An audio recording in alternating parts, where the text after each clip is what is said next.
ಸದಾಶಿವಸಮಾರಂಭಂ ಶಂಕರಾಚಾರ್ಯ ಮಧ್ಯಮಾಂ ಅಸ್ಮದಾಚಾರ್ಯ ಪರ್ಯಂತಂ ವಂದೇ ಗುರು ಪರಂಪರಾಂ. ಶ್ರುತಿ ಸ್ಮೃತಿ ಪುರಾಣಾನಾಂ ಆಲಯಂ ಕರುಣಾಲಯಂ ನಮಾಮಿ ಭಗವತ್ಪಾದಂ ಶಂಕರಂ ಲೋಕಶಂಕರಂ. ನಾಡಿನ ಸಮಸ್ತ ವೀಕ್ಷಕ ಬಂಧುಗಳ ಪಾದಾರವಿಂದಗಳಿಗೆ ನನ್ನ ಶಿರಸಾಷ್ಟಾಂಗ ನಮಸ್ಕಾರಗಳು. ಎಲ್ಲರಿಗೂ ಶುಭೋದಯ. ಮಾತೃದೇವೋ ಭವ. ಬನ್ನಿ ಇವತ್ತಿನ ಪಂಚಾಂಗ ಫಲ ನೋಡೋಣ. 17ನೇ ತಾರೀಕು ಏಪ್ರಿಲ್ 2024 ಬುಧವಾರ, ಕ್ರೋಧಿರ್ನಾಮ ಸಂವತ್ಸರೆ, ಉತ್ತರಾಯಣೆ, ವಸಂತ ಋತು, ಚೈತ್ರ ಮಾಸೆ, ಶುಕ್ಲ ಪಕ್ಷದ ನವಮಿ ತಿಥಿ, ಪುಷ್ಯ ನಕ್ಷತ್ರ, ವಿಶೇಷವಾಗಿ ಶೂಲಯೋಗ, ಕೌಲವಕರಣ ಇವತ್ತಿನ ಪಂಚಾಂಗ ಫಲ. ಪುಷ್ಯ ನಕ್ಷತ್ರ ಬೆಳಿಗ್ಗೆ 7 ಗಂಟೆ 25 ನಿಮಿಷದವರೆಗೂ ಇರತಕ್ಕಂಥದ್ದು. ಅದರ ನಂತರ ಬುಧನ ನಕ್ಷತ್ರ, ರೇವತಿ ನಕ್ಷತ್ರ ಆರಂಭ ಆಗತಕ್ಕಂಥ ಒಂದು ಪ್ರಭಾವ. ಇನ್ನು ವಿಶೇಷವಾಗಿ ದುಷ್ಟ ಮುಹೂರ್ತಗಳ ಬಗ್ಗೆ ನೋಡೋಣ. ಬೆಳಿಗ್ಗೆ 11 ಗಂಟೆ 54 ನಿಮಿಷದಿಂದ 12 ಗಂಟೆ 44 ನಿಮಿಷದವರೆಗೂ ಇರತಕ್ಕಂಥದ್ದು. ಸಂಜೆ 4 ಗಂಟೆ 53 ನಿಮಿಷದಿಂದ ಸಂಜೆ 5 ಗಂಟೆ 42 ನಿಮಿಷದವರೆಗೂ ಇರತಕ್ಕಂಥ ಒಂದು ವಿಶೇಷ. ಇನ್ನು ತೊಂದರೆ ಮುಹೂರ್ತ ಅದೊಂದು ಸ್ವಲ್ಪ ನೋಡ್ಕೊಳ್ಳಿ ಅಂತ ಹೇಳ್ತಾ, ಎಲ್ಲರಿಗೂ ನಾಡಿನ ಸಮಸ್ತ ವೀಕ್ಷಕ ಬಂಧುಗಳಿಗೆ ಶ್ರೀರಾಮನವಮಿಯ ಶುಭಾಶಯಗಳು. ರಾಮ ಅಂದ್ರೇನೆ ಆ 2 ಪಾದ ಇದೆಯಲ್ಲ, ಒಂದು ಸತ್ಯ, ಇನ್ನೊಂದು ಧರ್ಮದ ಸಂಕೇತ. ರಾಮರ ಬಗ್ಗೆ ಮಾತಾಡೋಷ್ಟು ಶಕ್ತಿ ಬಲ ನಮ್ಮದಲ್ಲ. ನಾವು ರಾಮರನ್ನ ನೆನೆಸ್ಕೋತೇವೆ, ಆದರೆ ರಾಮರನ್ನ ಅನುಕರಣೆ ಮಾಡೋದು ತುಂಬ ಕಷ್ಟ. ಅದಕ್ಕೆ ದೊಡ್ಡವರು ಹೇಳ್ತಾರೆ, ರಾಮರ ಮಾತು ಕೇಳುವುದಕ್ಕಿಂತ ರಾಮರನ್ನ ಅನುಸರಿಸಬೇಕು, ಕೃಷ್ಣರ ಮಾತು ಅನುಸರಿಸಬೇಕು, ಆದರೆ ಕೃಷ್ಣರನ್ನ ಅನುಸರಿಸಬಾರದು ಅಂತ. ಕೃಷ್ಣರ ಲೀಲೆಗಳು ಬೇರೆ, ಕೃಷ್ಣರ ಆಲೋಚನೆಯೇ ಬೇರೆ, ತಂತ್ರ ಬೇರೆ ಬೇರೆ. ಆದರೆ ಕೃಷ್ಣರ ಪ್ರತಿ ಮಾತಿನಲ್ಲೂ ಒಂದು ವೈಶಿಷ್ಟ್ಯತೆ, ಸತ್ಯದ ಸಂಕೇತ. ನಾವು ಹೇಗೆ ಭೂಮಿಯಲ್ಲಿ ಬದುಕಬೇಕು, ಬದುಕು ಕಟ್ಟಬೇಕು ಅಂತ. ಅದೇ ರಾಮರನ್ನ ನಾವು ಫಾಲೋ ಮಾಡ್ತೀವಿ ಅಂದ್ರೆ ಯಾರಿಂದಲೂ ಸಾಧ್ಯವಿಲ್ಲ. ಯಾಕೆಂದ್ರೆ ರಾಮರ ಒಂದು ಪಾದ ಸತ್ಯದ ಸಂಕೇತ, ಇನ್ನೊಂದು ಪಾದ ಧರ್ಮದ ಸಂಕೇತ. ಅದು ಬಿಟ್ಟು ಬೇರೆ ಗೊತ್ತಿಲ್ಲ.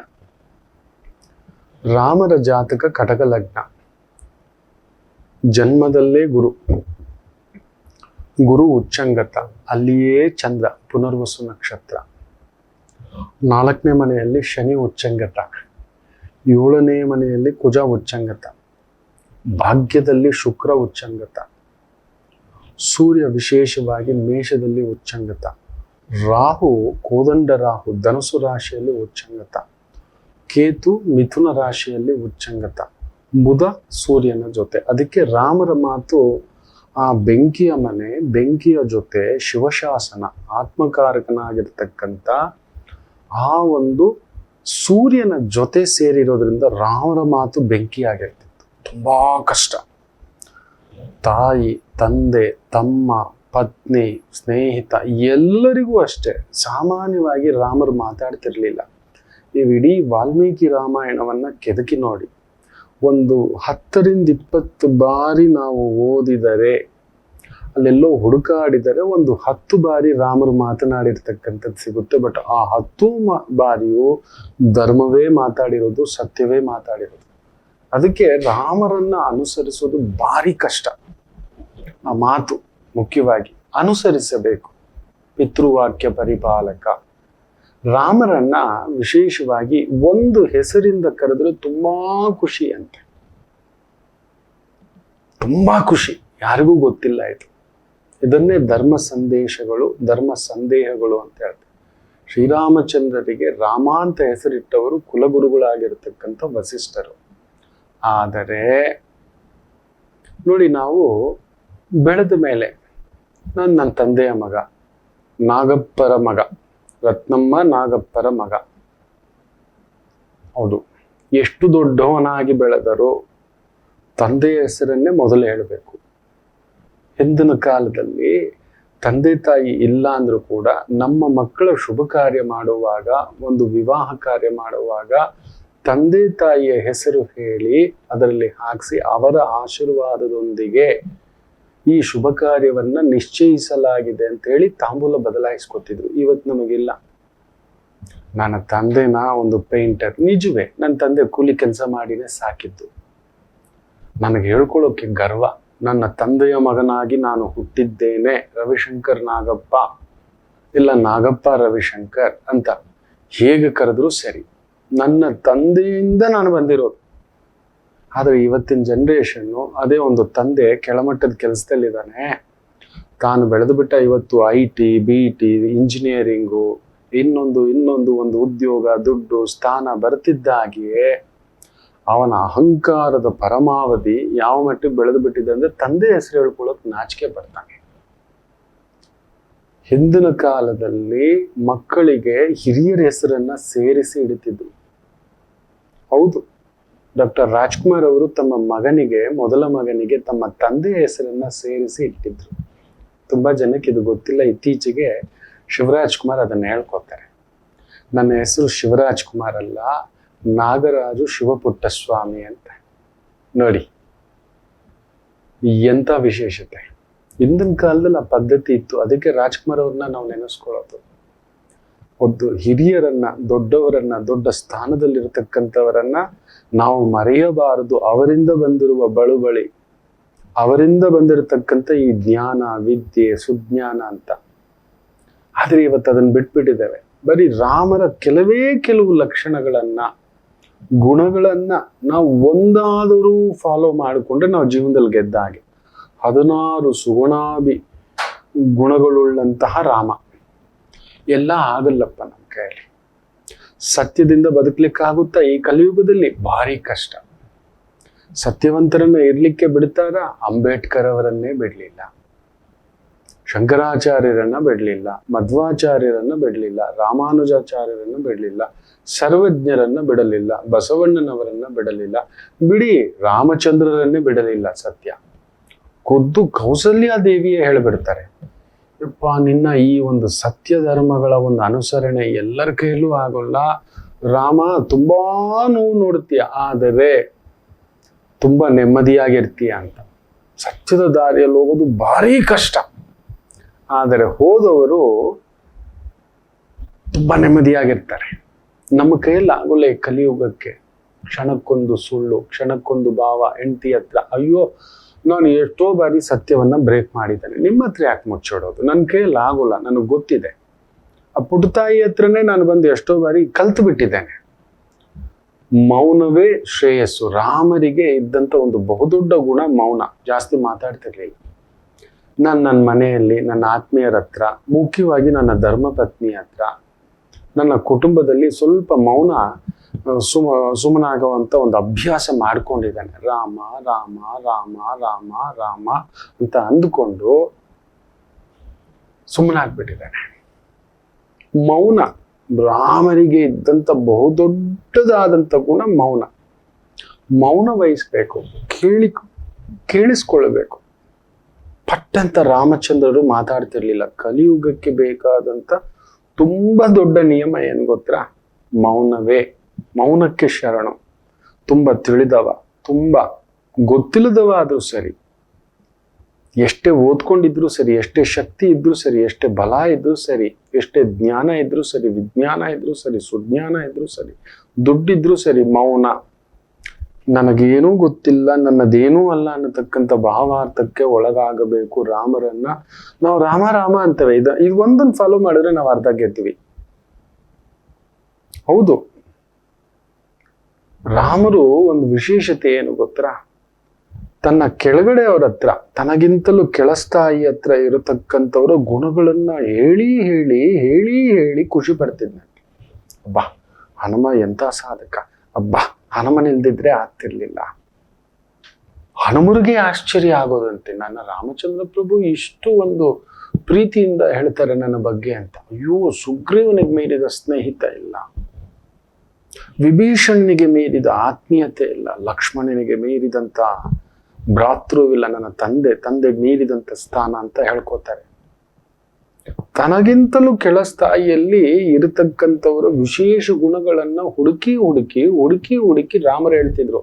ಇವತ್ತು ನಾವು ನಮ್ ಕೆಳಗಡೆ ಇರೋರ ಹತ್ರ ನಮ್ ಲೆವೆಲ್ ಮಾತಾಡ್ತಾರೆ. ನಾನು ಯಾರು ಗೊತ್ತಾ, ನನ್ನ ಕಾರ್ ಎಷ್ಟಿದೆ ಗೊತ್ತಾ, ನನ್ನ ಮನೆ ಎಷ್ಟಿದೆ ಗೊತ್ತಾ, ಅಹಂಕಾರ, ದುರಹಂಕಾರ, ಮದಾಹಂಕಾರದಿಂದ ಮಾತಾಡ್ತೇವೆ. ನಮ್ಮ ಆಫೀಸ್ ಬಾಯ್ ಹತ್ರ ನಾವು ಒಂದು ಪುಟ್ಟು ಪ್ರೀತಿಯಿಂದ ಮಾತಾಡೋಲ್ಲ, ನಮ್ಮ ಸಂಗಾತಿ ಹತ್ರ ಮಾತಾಡೋಲ್ಲ.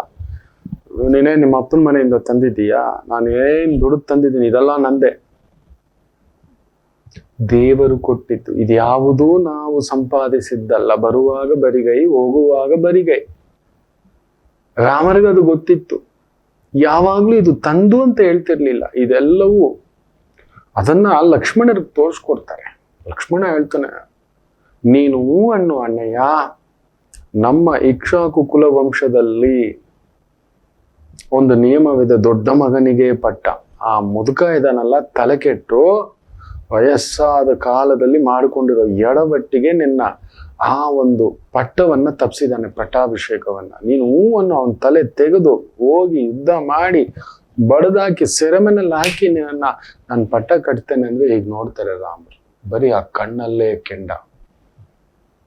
ಇವತ್ತು ನಾವು ಆ ತರ ಇರ್ತೇವೆ ಮಕ್ಕಳೇ. ತಂದೆದು ಒಂಚೂರು ಆಸ್ತಿ ಬಂದಿಲ್ಲ ಅಂದ್ರೆ ತಂದೆ ಮೇಲೆ, ಅಜ್ಜನ ಮೇಲೆ, ಹೆಂಡತಿ ಮೇಲೆ, ಗಂಡನ ಮೇಲೆ, ಗಂಡ ಕಾಂಪನ್ಸೇಷನ್ ಕೊಟ್ಟಿಲ್ಲ, ಅತ್ತೆ ಮನೆಯಿಂದ ಇದು ಬಂದಿಲ್ಲ, ವರದಕ್ಷಿಣೆ ಬಂದಿಲ್ಲ, ಕಾರ್ ಕೊಟ್ಟಿಲ್ಲ, ಮನೆ ಕೊಟ್ಟಿಲ್ಲ, ಏನೇನು, ನಮ್ಮ ಅಪ್ಪ ಸರಿಯಾಗಿ ಓದಿಸ್ಲಿಲ್ಲ, ಫೀಸ್ ಕಟ್ಲಿಲ್ಲ, ಲಕ್ಷ ಕಟ್ಲಿಲ್ಲ, ನಿತ್ಯ ಯೋಚನೆ ಮಾಡಿ ನೋಡಿ ನಾವು ಎಷ್ಟು ಮಾತಾಡಿರ್ತೇವೆ. ತಂದೆ ಒಂದು ಪೆನ್ಸಿಲ್ ಬಾಕ್ಸ್ ಕೊಡ್ಸಿಲ್ಲ, ತಂದೆ ಒಳ್ಳೆ ಸ್ಕೂಲ್ಗೆ ಹಾಕಿಲ್ಲ, ಒಳ್ಳೆ ಕಾಲೇಜ್ಗೆ ಹಾಕ್ಲಿಲ್ಲ, ಒಳ್ಳೆ ಕೋಚಿಂಗ್ ಹಾಕ್ಲಿಲ್ಲ, ಒಳ್ಳೆ ಟ್ರೈನಿಂಗ್ ಹಾಕ್ಲಿಲ್ಲ, ಒಳ್ಳೆ ಸ್ಪೋರ್ಟ್ಸ್ ಕೊಡ್ಸಿಲ್ಲ, ಒಳ್ಳೆ ಬೈಕ್ ಕೊಡ್ಸಿಲ್ಲ, ಕಾರ್ ಕೊಡ್ಸಿಲ್ಲ, ಮನೆ ಕೊಡ್ಸಿಲ್ಲ, ಒಳ್ಳೆ ಮದುವೆ ಮಾಡಿಲ್ಲ, ನನಗೋಸ್ಕರ ಏನು ಮಾಡಿಲ್ಲ.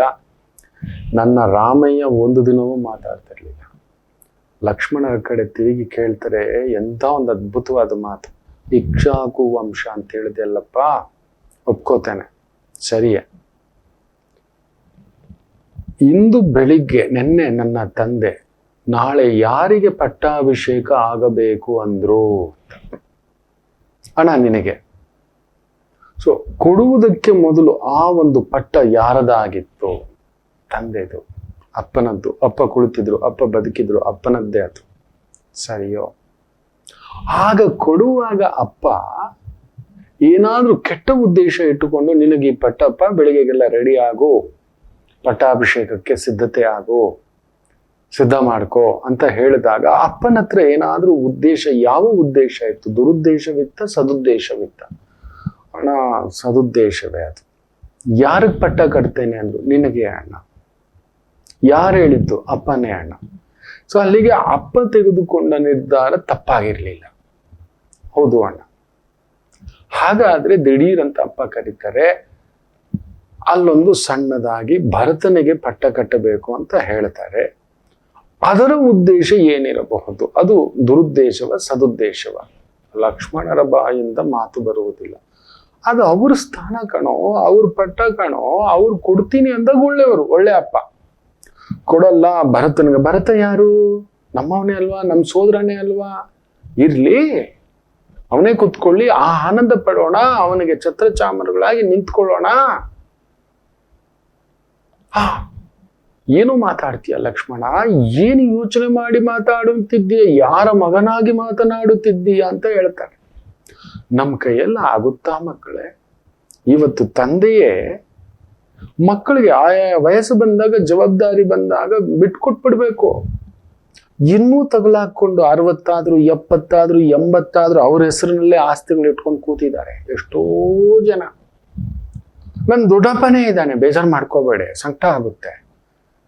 ಮಕ್ಕಳಿಗೆಲ್ಲ 50-60 ದಾಟಿ ಬಿಟ್ಟಿದೆ. ಕರ್ದು ಏನೇನ್ ಮಾಡ್ಬೇಕು ಅನ್ನೋದಿಲ್ಲ. ಸೊಸೆಯಂದ್ರು, ಮಗಳು, ಮೊಮ್ಮಕ್ಕಳು ನಾಳೆ ಕಿತ್ತಾಡ್ತಾರೆ, ಹೊಡೆದಾಡ್ತಾರೆ, ಬಡ್ದಾಡ್ತಾರೆ. ತಗೊಳ್ರೋ, ಏನೋ ನಿಮ್ಗೋಸ್ಕರ ಒಂದಷ್ಟು ದುಡ್ದಿಟ್ಟಿದ್ದಾನೆ, ಒಂದಷ್ಟು ಆಸ್ತಿ ಮಾಡಿಟ್ಟಿದ್ದಾನೆ, ತಗೊಳ್ರಪ್ಪ, ನಾನು ಇರೋವರೆಗೂ ಇದು, ನಾನು ಹೋದ್ಮೇಲೆ ಇದು ನಿಮ್ಮದು, ನಡೀರಿ ರಿಜಿಸ್ಟ್ರೇಷನ್ ಮಾಡೋಣ ನಾಳೆ. ಇನ್ನೊಂದಷ್ಟು, ಯಾಕೋ ನನ್ನ ತಮ್ಮ ಒಬ್ಬನಿಗೆ ಕಾಲಲ್ಲಿ ಏನೋ ಸಮಸ್ಯೆ, ಇನ್ನೊಬ್ಬನಿಗೆ ಏನೋ ಕಾಯಿಲೆ, ಇನ್ನೊಬ್ಬನಿಗೆ ಇಲ್ಲ. ಮನುಷ್ಯನಿಗೆ 2 ನಾಲಿಗೆ ಅಲ್ಲ, ಸಹಸ್ರ ನಾಲಿಗೆ. ಹಾಗೆಲ್ಲ ಬಂದು ಸಹಸ್ರ ಬಾಹು ಅಂತ ಕಾರ್ತಿವೀರ್ಯಾರ್ಜುನ ಇದ್ರೆ, ಮನುಷ್ಯನ ನಾಲಿಗೆ ಸಹಸ್ರ, ನಿತ್ಯ ಸಹಸ್ರ ಭಾವ. ಕೊಡ್ತೇನೆ ಅಂದ್ಮೇಲೆ ಕೊಟ್ಬಿಡ್ಬೇಕು, ಅಷ್ಟೇ ಬಿಟ್ಟು ಹೋಗ್ತಾ ಇರ್ಬೇಕು. ದಶರಥರು ಮಾಡಿದ ಅದನ್ನೇ ಹೇಳ್ತಾರೆ. ಪ್ರಾಪ್ತ ವಯಸ್ಸು ಬಂದಿದೆ, ನನ್ನ ಮಕ್ಕಳು ವಹಿಸ್ಬೇಕು ಅಂತ ನಿರ್ಧಾರ ಮಾಡಿದ್ರು, ಆಮೇಲೆ ಅಲ್ಲೊಂದು ಬದಲಾವಣೆ ಅಷ್ಟೇ. ಯಾರಾದ್ರೇನು, ಅದು ತಂದೆಯ ಪೀಠ, ತಂದೆ ಇದ್ರು, ತಂದೆ ಇರೋವಾಗ ತಂದೆಯ ನಿರ್ಧಾರ. ಕೊಡ್ತೀನಿ ಅಂದಾಗ ಒಳ್ಳೆ ಅಪ್ಪ, ಕೊಡ್ಲಿಲ್ಲ ಅಂದಾಗ ಕೆಟ್ಟ ಅಪ್ಪ. ನಾವು ಹಾಗೆಯೇ ಮಕ್ಕಳೇ, ನೀವು ನನಗ್ ಕೊಡ್ತಾ ಇದ್ರೆ ಒಳ್ಳೆಯವರು.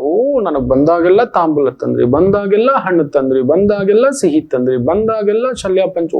ನನ್ನ ಮಕ್ಕಳು, ನನ್ನ ದೇವರು, ನನ್ನ ಬಂಗಾರ. ಓಹೋ, ನೀವೇನು ತರದೆ ಬರಿಗೆಯಲ್ಲಿ ಬಂದ್ರೆ ನೀವಿಲ್ಲ. ನೇಮ ತರದಿದ್ದವ್ರಿಗೊಂದು ಲೆಕ್ಕ, ತಂದವ್ರಿಗೊಂದು ಲೆಕ್ಕ. ನೋಡಿ, ತಪ್ಪು. ರಾಮರಿಂದ ಕಲಿಯಬೇಕಾಗಿರುವ ಅತಿ ಮುಖ್ಯ ಗುಣ ಒಂದು ಮೌನ. ಎಲ್ಲಿ ಮೌನವಾಗಿ, ದೊಡ್ಡವರು ಮಾತನಾಡುವಾಗ ಮೌನವಾಗಿರ್ಬೇಕು. ಪಿತೃವಾಕ್ಯ ಪರಿಪಾಲಕ. ಆ ವಿಶ್ವಾಮಿತ್ರರು ಕರ್ಕೊಂಡು ಹೋದಕ್ಕ 12 ಕಿಲೋಮೀಟರ್ ನಡ್ಸ್ಕೊಂಡು ಹೋಗ್ತಾರೆ. ಅಂತಃಪುರದಲ್ಲಿ ಬೆಳೆದವ್ರು, ಅಲ್ಲಿವರೆಗೂ ಒಂದು ಬಿಸಿಲು ಅಂತ ನೋಡಿದವರಲ್ಲ, ಒಂದು ನೋವು ಅಂತ ನೋಡಿದವರಲ್ಲ, ಹಂಸತೂಲಿಕಾ ಕಲ್ಪದಲ್ಲಿ ಮಲಗಿದಂಥವರು ವಿಶ್ವಾಮಿತ್ರರು ಕರ್ಕೊಂಡು ಹೋಗ್ತಾರೆ. ಕಾಲಲ್ಲಿ ಏನೂ ಇಲ್ಲ, ಚಪ್ಪಲಿ ಇಲ್ಲ, ಬೆಚ್ಚಿ ಬರಿಗಾಲಲ್ಲಿ ಕರ್ಕೊಂಡು ಹೋಗ್ತಾರೆ. 12 ಕಿಲೋಮೀಟ್ರು. ಲಕ್ಷ್ಮಣ, ಅಣ್ಣ ಯಾಕೆ ಎಲ್ಲಿ ಕರ್ಕೊಂಡು ಹೋಗ್ತಿದ್ದಾರೆ ಅಂತ ಲಕ್ಷ್ಮಣ ರಾಮರನ್ನು ಕೇಳಲ್ಲ, ರಾಮರು ಗುರುಗಳನ್ನ ಕೇಳಲ್ಲ. ಯಾಕೆಂದ್ರೆ ತಂದೆ ಹೇಳಿರೋದು ಇಷ್ಟೇ, ಗುರುಗಳು ಏನ್ ಹೇಳ್ತಾರೆ ಅಷ್ಟು ಕೇಳ್ಬೇಕು, ಗುರುಗಳು ಏನ್ ಹೇಳ್ತಾರೆ ಅಷ್ಟು ಮಾಡಬೇಕು. ಇಷ್ಟೇ ಒಂದು ಮಾತು. ಯಾಕಪ್ಪ, ಏನಾದ್ರು ಕೇಳೋದಿದ್ಯಾ ಅಂದ್ರೆ, ಇಲ್ಲ, ನನ್ನ ತಂದೆ ಹೇಳಿರೋದು ನಿಮ್ಮನ್ನ, ನೀವು ಹೇಳಿದ್ದನ್ನ ನಾವು ಕೇಳಬೇಕು. ಅಲ್ಲೇ ಒಂದು ಹುಲ್ಲು ಹಾಸ್ಬಿಟ್ಟು ಮಲ್ಕೋ ಅಂತಾರೆ, ಮಲ್ಕೋತಾರೆ. ಮಂಚದಲ್ಲಿ 300 ಜನ ಚಕ್ರವರ್ತಿ, ಅಯೋಧ್ಯ. ಯೋಚನೆ ಮಾಡಿ ನೋಡಿ. ನಾವಿವತ್ ನಮ್ಮ ತಂದೆ ಏನೋ ಕಷ್ಟ ಬಂದು ಮನೆ ಮಠ ಮಾರ್ಕೋಬಿಟ್ರೆ ಆಡಬಾರ್ದು ಮಾತು ಮಾತಾಡ್ತೇವೆ. ನಮ್ಮನ್ನ ಕಷ್ಟಕ್ಕೆ ನೂಕ್ಬಿಟ್ಟ, ಏನೋ ಓದಿಗೋಸ್ಕರ ಒಂದು ಬೋರ್ಡಿಂಗೋ ಕೋಚಿಂಗೋ, ನಮ್ಮಲ್ಲಿ ಒಂಚೂರು ಆ ಫೋಕಸ್ ಕಡಿಮೆ ಆಗ್ತಿದೆ. ನನ್ನ ಮಗಳು ತಾನು ತಿನ್ನದೆ, ತಾನು ಕುಡಿಯದೆ, ತಾನು ಎಂಜಾಯ್ ಮಾಡದೆ, ಎತ್ತಿಟ್ಟು ಕೂಡಿಟ್ಟು ನಿಮ್ಮನ್ನ ಅಲ್ಲೊಂದು ಇನ್ನೊಂದಷ್ಟು ಚೆನ್ನಾಗಿ ಆಗ್ಬಿಟ್ರೆ ನನ್ನ ಮಕ್ಕಳು ಇನ್ನೇನ್ ಬೇಕು ಅಂತ ಆಸೆಯಿಂದ ಮಾಡಿರ್ತಾನೆ. ನಮ್ಮಪ್ಪ ಬೋರ್ಡಿಂಗ್ ಹಾಕ್ಬಿಟ್ಟ, ನಮ್ಮಪ್ಪ ಹಾಸ್ಟೆಲ್ಗೆ ಹಾಕ್ಬಿಟ್ಟ. ಅಪ್ಪನಿಗೆ ವಾದ, ಅಪ್ಪನ ಮೇಲೆ ಕೈ ಎತ್ತೋ ಅಂತ ಬುದ್ಧಿ, ಅಪ್ಪ ಅಮ್ಮನ ತಗೊಂಡೋಗಿ ವೃದ್ಧಾಶ್ರಮಕ್ಕೆ ಸೇರಿಸೋ ಬುದ್ಧಿ ಎಲ್ಲಿದೆ? ಬರೀ ಒಂದೇ ಒಂದು ಮಾತಿಗೆ ಖುದ್ದು ದಶರಥರು ಹೇಳ್ತಾರೆ. ಏನ್ ಹೇಳ್ತಾರೆ ಗೊತ್ತಾ? ನೀನು ಕ್ಷತ್ರಿಯಪ್ಪ, ನನ್ನ ಮಾತು ಕೇಳು. ನೀನು ನನ್ನನ್ನ ಯುದ್ಧಕ್ಕೆ ಕರೆದು ನನ್ನನ್ನ ಸೋಲಿಸ್ಬಿಟ್ಟು ತಗೊಂಡೋಗಿ ನೀನು ನನ್ನನ್ನ ಸೆರೆಮನೆಯಲ್ಲಿ ಬಂದಿ ಮಾಡ್ಬಿಟ್ಟು ನೀನು ಪಟ್ಟಕ್ಕೆ ಇರ್ಬೋದು. ನನ್ನ ಮಾತು ಕೇಳು ರಾಮ, ಮಾಡು ಇದನ್ನ ಅಂತಾರೆ. ನೀನ್ ಸರಿ, ನಾನು ಹೇಳಿದ ಮಾತು ಫಾಲೋ ಮಾಡಿದೆಲ್ಲ, ಈಗ ಬ್ರೇಕ್ ಮಾಡಬೇಡ, ಈಗ ಯುದ್ಧ ಮಾಡು ನನ್ನ ಮೇಲೆ. ಈ ಮುದುಕನನ್ನ, ಹಣ್ಣು ಮುದುಕನನ್ನ ನೀನು ಬಾಣದಿಂದ ತೆಗೆದು ಬಿಡು. ಇಲ್ಲ, ನನ್ನ ಸೆರೆಮನೆಯಲ್ಲಿ ಹಾಕ್ಬಿಟ್ಟು ನೀನು ಆ ಪಟ್ಟಕ್ಕೆ ಇರಂದ್ರೆ, ಇಲ್ಲಪ್ಪ, ನೀನು ಕೊಟ್ಟ ಮೊದಲ ಮಾತಿಗೆ ನಾನು ಮುಗಿಸ್ಕೊಂಡು ಬಂದು ಆಮೇಲೆ ಬೇಕಾದ್ರೆ ಮಾಡ್ತೀನಿ ಅಂತಾರೆ. ಅದು ನನ್ನ ರಾಮ. ಮುಗಿಸ್ಕೊಂಡು ವಾಪಸ್ ಬರ್ತಾನೆ, ನೀನು ಹೇಳ್ದಾಗೆ ಪಟ್ಟಕ್ಕೆ ಇರ್ತಾನೆ. ಆದ್ರೆ ನೀನು ಮೊದಲು ಹೇಳಿದ ಮಾತು ಕಂಪ್ಲೀಟ್ ಮಾಡ್ಕೋತಾನೆ. ನಾವೆಲ್ಲಿ ಕೇಳ್ತೇವೆ ಮಕ್ಕಳೇ? ನಾವ್ ಎಲ್ಲಿ ಕೇಳ್ತೇವೆ? ನಾವು ಕೇಳುವುದಿಲ್ಲ. ನಿತ್ಯ ರಾಮ ಅಂತೇವೆ, ಪ್ರತಿನಿತ್ಯ ರಾಮ ರಾಮ ರಾಮ ರಾಮ ರಾಮ ಅಂತ. ನಂಬಲ್ಲ. ಅಲ್ಲಿ ದೇವಸಭೆ ನಡೆಯುತ್ತೆ. ರಾಮಾವತಾರದ್ದು ಮಾತ್ರ ಒಂದು ವೈಶಿಷ್ಟ್ಯತೆ ಇದೆ.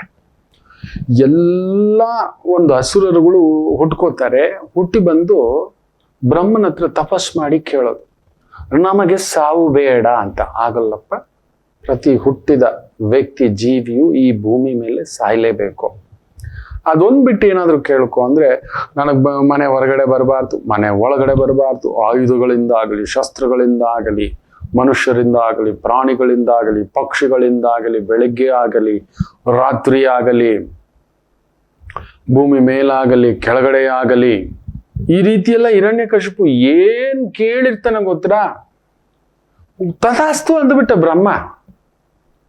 ದೇವತೆಗಳಿಗೆ ತಲೆನೋವು. ಫಸ್ಟ್ ದಂಡೆತ್ತಿ ಹೋಗೋದೇ ಈ ಒಂದು ಇಸ್ರೇಲ್ ಮೇಲೆ, ಇರಾನ್ ಮೇಲೆ, ಇರಾಕ್ ಮೇಲೆ ಅನ್ನೋ ರೀತಿನಲ್ಲಿ. ಆ ಪ್ರದೇಶಗಳು ನೋಡಿ ಯಾವಾಗ್ಲೂ ಯುದ್ಧಮಯ, ಯಾವಾಗ್ಲೂ ಅವರ ಬ್ಲಡ್ ಅಲ್ಲೇ ಇದೆ, ಅದು ಅವರ ಬ್ಲಡ್ ಅಲ್ಲೇ ಇದೆ, ಯುದ್ಧಮಯವೇ. ನೀವು ಕೆದಕಿ ಇತಿಹಾಸವನ್ನ ಕೆದಕೊಂಡೋದ ಅಂದ್ರೆ ಅವರು ಯಾರು, ಅವರು ಬುಡಕಟ್ಟು ಜನಾಂಗ, ಅವರು ಒಂದೂರಿನಿಂದ ಒಂದೂರಿಗೆ ಪ್ರಯಾಣ ಮಾಡ್ತಿದ್ದವರು. ಅಲ್ಲೊಂದು ಸಿಕ್ತು, ತಗೋ ನೋಡೋ ನನಗ್ ಜಾಗ ಬಿಟ್ಕೊಡು, ಆಗಲ್ಲ ತಗೋ, ಅವನಿಗೂ ಇವನಿಗೂ ಯುದ್ಧ ಬಡದಾಡು, ಇವನ್ ಸೋತ್ರೆ ಇವನ್ ಜಾಗನ ಅವನ್ ಕಬ್ಜಾ ಮಾಡ್ತಿದ್ದ. ಅದಾದ್ಮೇಲೆ ಮತ್ತೆ ಅಲೆಮಾರಿ ಜನಾಂಗ, ಬುಡಕಟ್ಟು ಜನಾಂಗ ಓಡಾಡ್ತಿರೋದೇ ಆ ಪ್ರಾಂತ್ಯದವರು. ಅಂತಹ ಒಂದು ಜನಾಂಗದಲ್ಲೇ ಹುಟ್ಟಿದಂಥವರು. ಅದಕ್ಕೆ ಅವ್ರು ಹೊಡೆದಾಟ, ಆ ಕ್ರೋಧ, ಉನ್ಮಾದ ಆ ಬ್ಲಡ್ ಅಲ್ಲೇ ಬಂದ್ಬಿಟ್ಟಿದೆ. ಆ ಜ್ಯೂಸ್ ಇರ್ಬೋದು, ಅಲ್ಲಿರ್ತಕ್ಕಂಥ ಆ ಒಂದು ಸುನ್ನಿ ಶಿಯಾ ಪಂಗಡದವರಿಗಿರ್ಬೋದು, ಅದ್ ಬಂದ್ಬಿಟ್ಟಿದೆ. ಇವ್ರು ಹೇಳ್ತಾರೆ ನಾವು ಪ್ರವಾದಿ ಮೊಹಮ್ಮದರ ಸಂತಾನದಿಂದ ಬಂದವರು. ಇವ್ರು ಹೇಳ್ತಾರೆ ಅದೆಲ್ಲ ಏನೂ ಇಲ್ಲ, ನಾವು ಅದಕ್ಕಿಂತ ಜ್ಞಾನವಂತರಾದವರು ಅಧಿಕಾರ ಆಳಬಹುದು ಅಂತ. ತಗೊಳ್ಳಿ, ಆ ರಾಜ ಓಡೋದ ಅಮೆರಿಕಕ್ಕೆ. ಆ ಪರ್ಷಿಯಾದವರೇ ಏನ್ ಆಳ್ತಿದ್ದ, ಓಡೋದ. ಅಲ್ಲಿವರೆಗೂ ಅಲ್ಲಿ ಎಲ್ಲ ಇತ್ತು, ಓಪನ್ ಬಾರು, ಕುಣಿತ, ಮೋಜು ಮಸ್ತಿ ಎಲ್ಲ ಇತ್ತು. ಇವನು ಗಬ್ಬೆಕ್ಕಿಸ್ಬಿಟ್ಟ, ಇವನು ನಮ್ಮ ಸಂಪ್ರದಾಯವನ್ನೆಲ್ಲ ಭಂಗ ಮಾಡ್ಬಿಟ್ಟ ಅಂತ ಕಟ್ಟರ್ ಈ ಕಡೆಯವರು ಬಂದು ಅಲ್ಲಿ ಕೂತ್ಕೊಂಡ್ರು. ತಗೊಳ್ಳಿ, ಎಲ್ಲ ಬ್ಯಾನ್, ಮುಸುಗಿಲ್ದೆ ಬರಬಾರ್ದು, ಇನ್ನೊಂದು. ಅಯ್ಯೋ ರಾಮಚಂದ್ರ, ಇವತ್ತು ಹೆಚ್ಚು ಕಡಿಮೆ 3,000 ಡ್ರೋನ್ಸ್ಗಳ ಮೂಲಕ ಹಾಕಿರೋದು. ನೆನ್ಪಿಟ್ಕೊಳ್ಳಿ, ಅದ್ರಲ್ಲಿ ಒಂದು 5-6 ಬಿದ್ದೇ ಬಿಟ್ಟಿದೆ. 30,000 ಬೀಸಿದ್ರೆ ಏನಾಗ್ಬೋದು ಇಸ್ರೇಲ್ ಕತೆ. ಇಸ್ರೇಲ್ ಅದೃಷ್ಟಕ್ಕೆ ಬರೀ 500 ಕಿಲೋಮೀಟರ್ ಬಾರ್ಡರ್ ಇರೋದದು. ನಮ್ಮದು ಬರೀ ಒಂದೇ ಒಂದು ಬಾರ್ಡರ್ 7,000 ಕಿಲೋಮೀಟರ್. ಎಲ್ಲಿಂದ ನೀವು ಆ ಒಂದು ಮಿಸೈಲ್ ಸಿಸ್ಟಮ್ ನ ಹೊಡೆದಾಕ್ತಕ್ಕಂಥ ಇಡ್ಲಿಕ್ಕಾಗುತ್ತೆ? ಎಷ್ಟು ಅಂತ ತಂದು ಇಡ್ಲಿಕ್ಕಾಗುತ್ತೆ? ಅವ್ರದ್ದು ಒಂದು ಬಾರ್ಡರ್ 500 ಕಿಲೋಮೀಟ್ರೆ ಇಟ್ಕೋಬಹುದು ಅವರು. 500 ಕಿಲೋಮೀಟರ್ಗೆ ಇಟ್ಕೋಬಹುದು. 7,000 ಕಿಲೋಮೀಟರ್ ಒಂದು ಬಾರ್ಡ್ರು. ಈ ಕಡೆ 7,000, ಈ ಕಡೆ 7,000, ಈ ಕಡೆ 7,000, ಈ ಕಡೆ 7,000. ಏನ್ ಕತೆ ಅಂತ ಅನ್ಕೊಂಡಿದ್ದೀರಿ? 3ನೇ ಮಹಾ ಯುದ್ಧವೊಂದು, ಭೀತಿಯೊಂದು ಮನೆ ಬಾಗಿಲಿಗೆ ಬರುತ್ತೆ ಅಂತ ಹೇಳಿದ್ದೆ ನೋಡಿ. ಈ ಒಂದು ಶನಿ ಕುಜ ರಾಹುಗಳ ಒಂದು ಸಂಗಮ, ಆ ಒಂದು ದೇಶ, ಮುಖ್ಯವಾಗಿ ಮೇಷ ಪ್ಯಾಲೆಸ್ಟೈನ್, ಚೈನಾನು ಇನ್ವಾಲ್ವ್ ಆಗುತ್ತೆ, ಕೊರಿಯಾನು ಇನ್ವಾಲ್ವ್ ಆಗುತ್ತೆ. ಎಲ್ಲಿ ಚೈನಾ ತೈವಾನ್ ಯುದ್ಧ ಆಗ್ಬಿಡುತ್ತೋ ಅಂತ ಅಲ್ಲಿ ಕೂತಿರೋ ತೈವಾನ್ ದೊರೆ ಕೂಡ ಉನ್ಮಾದಿಯೇ. ಇವರುಗಳ ಜಾತಕಗಳನ್ನ ನೋಡಿದ್ರೆ ಕಂಸಿ ಹೋಗುತ್ತೆ. ರಾವಣಾಸುರ ಎಲ್ಲೂ ಇಲ್ಲ, ಇಲ್ಲೇ ಹುಟ್ಟಿರೋದು. ನನ್ನ ರಾಮಯ್ಯ ನೋಡಿ, ಎಲ್ಲ ಬಿಟ್ಟು ಹೋಗಿದ್ದೆ, ಎಲ್ಲ. ಅಂತ ಪರಮಶಿವ ಕೂಡ ಸದಾ ಶಿವ, ಸದಾ ಧ್ಯಾನ ಅಂತ. ಪಾರ್ವತಿಯಮ್ಮನಿಗೆ ಸ್ವಲ್ಪ ಹೊಟ್ಟೆ ಉರಿ, ಏನು ಯಾವಾಗ್ಲೂ ಧ್ಯಾನದಲ್ಲಿರ್ತೀಯಲ್ಲ ಅಂತ. ನನ್ನ ಧ್ಯಾನವೆಲ್ಲ ರಾಮ ಮಂತ್ರವೇ ಅಂತ. ಶ್ರೀರಾಮ ರಾಮ ರಾಮೇತಿ ರಮೇ ರಾಮೇ ಮನೋರಮೆ ಸಹಸ್ರನಾಮ ತತ್ತುಲ್ಯಂ ರಾಮನಾಮೇ ವರಾನನೆ. ಸಹಸ್ರನಾಮಗಳು ಯಾವ್ದು ಹೇಳೋದಕ್ಕಿಂತಲೂ ರಾಮನಾಮ ಒಂದು ಹೇಳ್ಕೊಂಡ್ರೆ ಸಾಕು ಅಂತ. ಈ ಬ್ರಹ್ಮಯ್ಯ ಕೊಟ್ಟಿರೋ ವರ, ಈ ಹಿರಣ್ಯಕಶಿಪು, ಹಿರಣ್ಯಾಕ್ಷರು, ರಾವಣಾಸುರ, ವಾಲಿ ಈ ಥರದ್ದು ಉಟ್ಕೋತಾರೆ. ಅದನ್ನ ತಡೆಯೋದು ಯಾರು? ವಿಷ್ಣು. ಅದಕ್ಕೊಂದು ಹೇಗಾದ್ರೂ ಒಂದು ತಂತ್ರಗಾರಿಕೆ ಉಪಯೋಗಿಸಿ ನೋಡಿ. ನರಸಿಂಹಾವತಾರದಲ್ಲಿ ಮನೆ ಒಳಗಡೆನೂ ಅಲ್ಲ, ಹೊರಗಡೆನೂ ಅಲ್ಲ, ಮೇಲಿಂದಲೂ ಅಲ್ಲ, ಕೆಳಗಡೆಯಿಂದಲೂ ಅಲ್ಲ, ಬೆಳಗ್ಗೆನೂ ಅಲ್ಲ, ರಾತ್ರಿಯೂ ಅಲ್ಲ, ಅಸುರ ಸಂಧ್ಯಾ ವೇಳೆ ಆ ಹೊಸಲಲ್ಲಿ ಆ ಅಸ್ತ್ರಗಳಿಲ್ಲ, ಶಸ್ತ್ರಗಳಿಲ್ಲ ಉಗುರಿನಿಂದ. ಆಮೇಲೆ ಪ್ರಾಣಿಯೂ ಅಲ್ಲ, ಮನುಷ್ಯನೂ ಅಲ್ಲ. ನರಸಿಂಹ ನರ ಅರ್ಧ ಸಿಂಹ. ಹೊಸಲಲ್ಲಿ ನಿಂತ್ಕೊಂಡು ತೊಡೆ ಮೇಲೆ ಹಾಕೊಂಡು ಭೂಮಿಗೆ ಸೋಕದ ಹಾಗೆ, ಆಕಾಶಕ್ಕೆ ಹೋಗದ ಹಾಗೆ ಹಾಕೊಂಡು ಹೊಟ್ಟೆ ಬಗ್ದು ಕರಳನ್ನು ತೆಗೆದು ಹಾಕೊಳ್ಳೋದು. ವಿಷ್ಣು ಇದೆಲ್ಲ ತಲೆ ಉಪಯೋಗಿಸಿ ಮಾಡಬೇಕು, ಎಲ್ಲಾ ರಾಕ್ಷಸರುಗಳನ್ನ ಸಂಹಾರ ಮಾಡಬೇಕು ಅಂದ್ರೆ. ಆದ್ರೆ ರಾಮಾವತಾರಕ್ಕೆ ಆ ಒಂದು ದಶರಥ ಮಹಾರಾಜರು 60 ವರ್ಷ ಆಗಿದ್ರು. 60 ಸಹಸ್ರ ವರ್ಷ ಅಂತಾರೆ. ಅವ್ರ ಕಾಲಕ್ಕೆ ಅದು 60, ನಮ್ಮ ಕಾಲಕ್ಕೆ ಅದು 60,000, ಅವ್ರ ಕಾಲಕ್ಕೆ ಅದೊಂದು 60 ವರ್ಷ. ಮಕ್ಕಳಾಗಿಲ್ಲ ಅನ್ನೋ ಒಂದು ಕೊರಗು. ಆ ಒಂದು ಪುತ್ರಕಾಮೇಷ್ಟಿ ಯಾಗ ಮಾಡಿಸಿ ಆ ಒಂದು ಅರ್ಘ್ಯಗಳನ್ನ ಬಿಡತಕ್ಕಂಥ ಸಂದರ್ಭದಲ್ಲಿ ಈ ರಾವಣಾಸುರನ ಉಪಟಳ ತಡೀಲಾರದೆ ಒಂದು ದೇವಸಭೆ ನಡೆಯುತ್ತೆ. ಆ ದೇವಸಭೆಯಲ್ಲಿ ಚರ್ಚಿಸ್ಬೇಕಾದ್ರೆ ಬ್ರಹ್ಮದೇವರು ಬರ್ತಾರೆ. ಎಲ್ಲರೂ ಎದ್ದು ನಿಂತು ಪ್ರಾರ್ಥನೆ ಮಾಡಿ ಆ ಒಂದು ವ್ಯಾಸಪೀಠ, ಗುರುಪೀಠ ಕುಳ್ಳರಿಸಿ, ಸ್ವಾಮಿ ಹಿಂಗ ಆಗ್ಬಿಟ್ಟಿದೆಯಲ್ಲ, ಏನು ಮಾಡೋದು ಗೊತ್ತಾಗ್ತಿಲ್ವಲ್ಲ, ಹೇಗೆ ನೀವೇನೋ ವರ ಏನೋ ಕೊಟ್ಬಿಟ್ಟಿದ್ದೀರ, ವರಗರ್ವಿತನಾಗಿದ್ದಾನೆ, ಹೆಂಗೆ ಅಂತ ಹೇಳಿ ಯೋಚನೆ ಮಾಡುವಾಗ ಆ ಒಂದು ಸಭೆಗೆ, ದೇವಸಭೆಗೆ ತಮಾಷೆ ಗೊತ್ತಾ, ಪರಮಶಿವರು ಬಂದಿರ್ತಾರೆ. ವಾಯು, ವರುಣ, ಅಗ್ನಿ ಎಲ್ಲಾ ದೇವತೆಗಳು ಬಂದಿರ್ತಾರೆ, ಮಹಾವಿಷ್ಣುವು ಬಂದಿರ್ತಾರೆ. ಆ ಸಂದರ್ಭದಲ್ಲಿ ದಶರಥರು ಮಾಡುತ್ತಿದ್ದಂತ ಆ ಒಂದು ಯಾಗದ ಆ ಒಂದು ವೈಶಿಷ್ಟ್ಯತೆ ಆ ದೇವಲೋಕಕ್ಕೆ ಬರುತ್ತೆ. ವಿಷ್ಣು ನೋಡ್ತಾರೆ. ಎಲ್ಲಾ ದೇವತೆಗಳು ನೋಡುವಾಗ ವಿಷ್ಣು ಆಗ ದಶರಥರ ಭಕ್ತಿಗೆ ಮೆಚ್ಚಿ, ಆ ಪೂಜೆಗೆ, ಪ್ರಾರ್ಥನೆಗೆ, ಆ ಯಜ್ಞಕ್ಕೆ ಮೆಚ್ಚಿ, ನಾನು ದಶರಥರ ಮಗನಾಗಿ ಹುಟ್ಟುತ್ತೇನೆ. ಯಾಕಂದ್ರೆ ಆವತ್ತಿನ ಕಾಲಕ್ಕೆ ಮನುಷ್ಯನ ಜೀವನ ಹೈರಾಣ್ ಮಾಡಿಟ್ಬಿಟ್ಟಿರ್ತಾನೆ. ಒಬ್ಬ ಸಾಮಾನ್ಯ ಮನುಷ್ಯ ಬದುಕಲಾರ. ಹೀನಾಯಮಾನವಾದಂತಹ ಒಂದು ಬದುಕನ್ನು ಮಾಡಿಟ್ಟಿರ್ತಾನೆ ರಾವಣಾಸುರ. ಸಾಮಾನ್ಯ ಮನುಷ್ಯನ ಗೋಳು ಕೇಳೋರಿಲ್ಲ, ಹೇಳೋರಿಲ್ಲ, ನೋಡೋರಿಲ್ಲ, ಸಮಾಧಾನಕ್ಕಿಲ್ಲ, ಅವ್ರ ಕಷ್ಟ ಕೇಳೋರಿಲ್ಲ, ಗೋಳು ಕೇಳೋರಿಲ್ಲ, ಕಣ್ಣೀರ್ ಕೇಳೋರಿಲ್ಲ. ಇವತ್ತನ್ನು ನೋಡಿ ನಾವು ನೋಡ್ತಿದ್ದೇವೆ, ರಾವಣಾಸುರಗಳು ಅವರ ಆಸ್ತಿಗಳು ಡಿಕ್ಲೇರ್ ಮಾಡ್ತಿದಾರಲ್ವಾ. ಎಲ್ಲಿಂದ ಬಂದಿದ್ದು? ಮೊಟ್ಟ ಮೊದಲ ಬಾರಿಗೆ 75 ವರ್ಷಗಳಲ್ಲಿಯೇ, ಬರೀ ಇನ್ನು ಎಲೆಕ್ಷನ್ ಆರಂಭನೇ ಆಗಿಲ್ಲ, ಈ 40 ದಿನಕ್ಕೆಲ್ಲ ಕಡಿಮೆ ಅಂದ್ರೂ 4500 ಕೋಟಿ ಸಿಕ್ಕಿದೆ ಬೆಲೆಯ ವಸ್ತುಗಳು ಅಂತ. ದುಡ್ಡು, ಕಾಸು, ಮದ್ಯ, ಬಂಗಾರ, ಬೆಳ್ಳಿ, ಇನ್ನೊಂದು ಯೋಚನೆ ಮಾಡಿ ನೋಡಿ. ನಾನು ಹೇಳಿದ್ದೆ, ಇವ್ರು ಕರೆಕ್ಟಾಗಿ ಒಂದು ಫ್ಲೈಯಿಂಗ್ ಸ್ಕ್ವಾಡ್ಸ್ ಅನ್ನ ಇಡೀ ಇಂಡಿಯಾ ಹಾಕಿದ್ರೆ 1 ಲಕ್ಷ ಜನಕ್ಕೆ ಇದರ 100 ಪಟ್ಟು ರಿಸರ್ವ್ ಬ್ಯಾಂಕ್ ಅಲ್ಲಿ ಬಂದ್ ಬಿದ್ದಿರೋದು. 100 ಪಟ್ಟು. 4,000 ಅಲ್ಲ, 40,000 ಅಲ್ಲ, 4 ಲಕ್ಷ ಕೋಟಿ ಕಡಿಮೆ ಅಂದರು. ಬರೀ ನಮ್ ದಕ್ಷಿಣ ಭಾರತದಲ್ಲೇ ಸಿಕ್ಬಿಟ್ಟಿರೋದು. ಸುಮ್ಮನೆ ಅನ್ಕೋಬೇಡಿ. ದಕ್ಷಿಣ ಭಾರತದಲ್ಲಿ ಆ ಪಾಟಿ ಹಂಚುವಿಕೆ ಏನು ಹೊಸ ಕಾರ್ನಲ್ಲಿ ತಗೊಂಡ್ಬರ್ತಾರೆ. ಇವ್ರ ಮೇಲೆ ಅವ್ರು ಹಾಕ್ತಿದಾರೆ, ಅವ್ರ ಮೇಲೆ ಇವ್ರು ಹಾಕ್ತಿದಾರೆ. ನೀವು ನೋಡಿ, ನೀವು ಇನ್ಯಾರೂ ಅಲ್ಲ, ರಾವಣಾಸುರಗಳು ಇಲ್ಲೇ ಇದ್ದಾರೆ. ಎಲ್ಲಿಂದ ಬಂತು? ಪ್ರಿಂಟ್ ಓಡಿದ್ರು ಕೂಡ ಅಷ್ಟು ದುಡ್ಡು ರಿಸರ್ವ್ ಬ್ಯಾಂಕು ಆ ತರ ಹೊಡಿಲಿಕ್ಕೆ ಆಗೋದಿಲ್ಲ. ಒಂದ್ ದಿನಕ್ಕೆ ಇಷ್ಟೇ ಹೊಡಿಲಿಕ್ಕೆ ಆಗೋದು ಅಂತ ಇರುತ್ತೆ. ಇವ್ರ ಆಸ್ತಿಗಳ ಡಿಕ್ಲೇರ್ ಅನ್ನ ಕೇಳಿದ್ರೆ ಒಬ್ಬೊಬ್ರದ್ದು ಒಂದೊಂದು ಬಾಡ್ಬ. ಇವ್ರದ್ದು ತೆಗೆದು ಹೇಳ್ತಿದ್ದಾರೆ. ಇವ್ರು ಹೇಳ್ತಾರೆ ಇವ್ರು 1000 ಎಕರೆ ಮಾಡಿಟ್ಟಿದ್ದಾರೆ, ಗೊತ್ತಿಲ್ವಾ ಗೌಪ್ಯವಾಗಿ ಅಂತ. ಇವ್ರು ಹೇಳ್ತಾರೆ ಇವ್ರು 10,000 ಎಕರೆ ಮಾಡಿಟ್ಟಿದ್ದಾರೆ ಅಂತಕ್ಕಂಥದ್ದು. ಒಬ್ಬ ರಾವಣ ಅಂದ್ರೆ ಇನ್ನೊಬ್ಬ ಮೈ ರಾವಣ ಉಟ್ಕೊಂಡಿದ್ದಾನೆ ಅಂತಕ್ಕಂಥದ್ದು ಇಲ್ಲೇ ಇದೆ ನೋಡಿ. ಅಂತ ಒಂದು ಪಡಿಬಾರದ ಎಲ್ಲಾರದು ಕಿತ್ತು ಕುಕ್ಕಿ ತಿಂತಿರ್ತಾನೆ ರಾವಣಾಸುರ. ಮನುಷ್ಯನನ್ನ ಕೇಳೋರಿಲ್ಲ. ಆಗ ನೋಡಿ ಎಷ್ಟು ಅದ್ಭುತವಾಗಿ ವಿಷ್ಣು ಹೇಳ್ತಾನೆ, ತಾನಾಗಿ ಕೇಳ್ಕೊಂಡು ಬರೋದು. ತಾನಾಗಿ ಹೇಳಿ ಎಲ್ರೂ ಕೇಳ್ಕೊಂಡು ನೀನ್ ಏನಾದ್ರೂ ಅವತಾರ ಎತ್ತು ಅಂದ್ರೆ ಇಲ್ಲ. ಆ ದಶರಥರ ಪೂಜೆಗೆ ಮೆಚ್ಚಿ ದಶರಥರ ಮಗನಾಗಿ ಹುಟ್ಟಿ 11,000 ವರ್ಷಗಳು ನಾನು ರಾಜ್ಯವನ್ನ ಆಳುತ್ತೇನೆ. ಆ ರಾವಣಾಸುರನ ಸಂಹಾರ ಆದ ಮೇಲೆ 11,000 ವರ್ಷ ಅಂತ ಹೇಳ್ತಾರೆ. ಅವತ್ತಿನ ಕಾಲಕ್ಕೆ ಅದು 11, ನಮ್ಮ ಕಾಲಕ್ಕೆ ಅದು 11,000, ಅವ್ರ ಕಾಲಕ್ಕೆ 11 ವರ್ಷ ಅಂತ ಕೂಡ ಹೇಳ್ತಾರೆ. ಇಲ್ಲ ವೈಸ್ ವರ್ಷ ಉಲ್ಟಾನು ತಗೋಬಹುದು. ಅವರ ತಪಸ್ವಿಗಳು ಆ ಕಾಲಕ್ಕೆ ಆ ತರ ಬದುಕ್ತಿದ್ರು. ಮನುಷ್ಯ ಹೆಂಗ್ ಆಗ್ತಾನೆ ಅಂತ ಇವತ್ತು ನಾವೆಲ್ಲ ಪುಟ್ಟಿ ಆಗ್ಬಿಟ್ಟಿದ್ದೇವೆ. 5 ಅಡಿ, ಇನ್ನೂ ಸ್ವಲ್ಪ ದಿನ ಹೋದ್ರೆ 4 ಅಡಿಗೆ ಆಗ್ಬಿಡ್ತೀವಿ. ಬೆಳವಣಿಗೆ ಇರೋಲ್ಲ. ನಮ್ಮ ಬುದ್ಧಿ ಮಟ್ಟ, ಇದನ್ನ ಕೃಷ್ಣರೇ ಹೇಳಿದ್ದಾರೆ. ಕಲಿಯುಗದಲ್ಲಿ ಮನುಷ್ಯ ಹೇಗಿರ್ತಾನೆ ಅಂದ್ರೆ ವ್ಯಾಸರೇ ಹೇಳಿರ್ತಕ್ಕಂಥದ್ದು.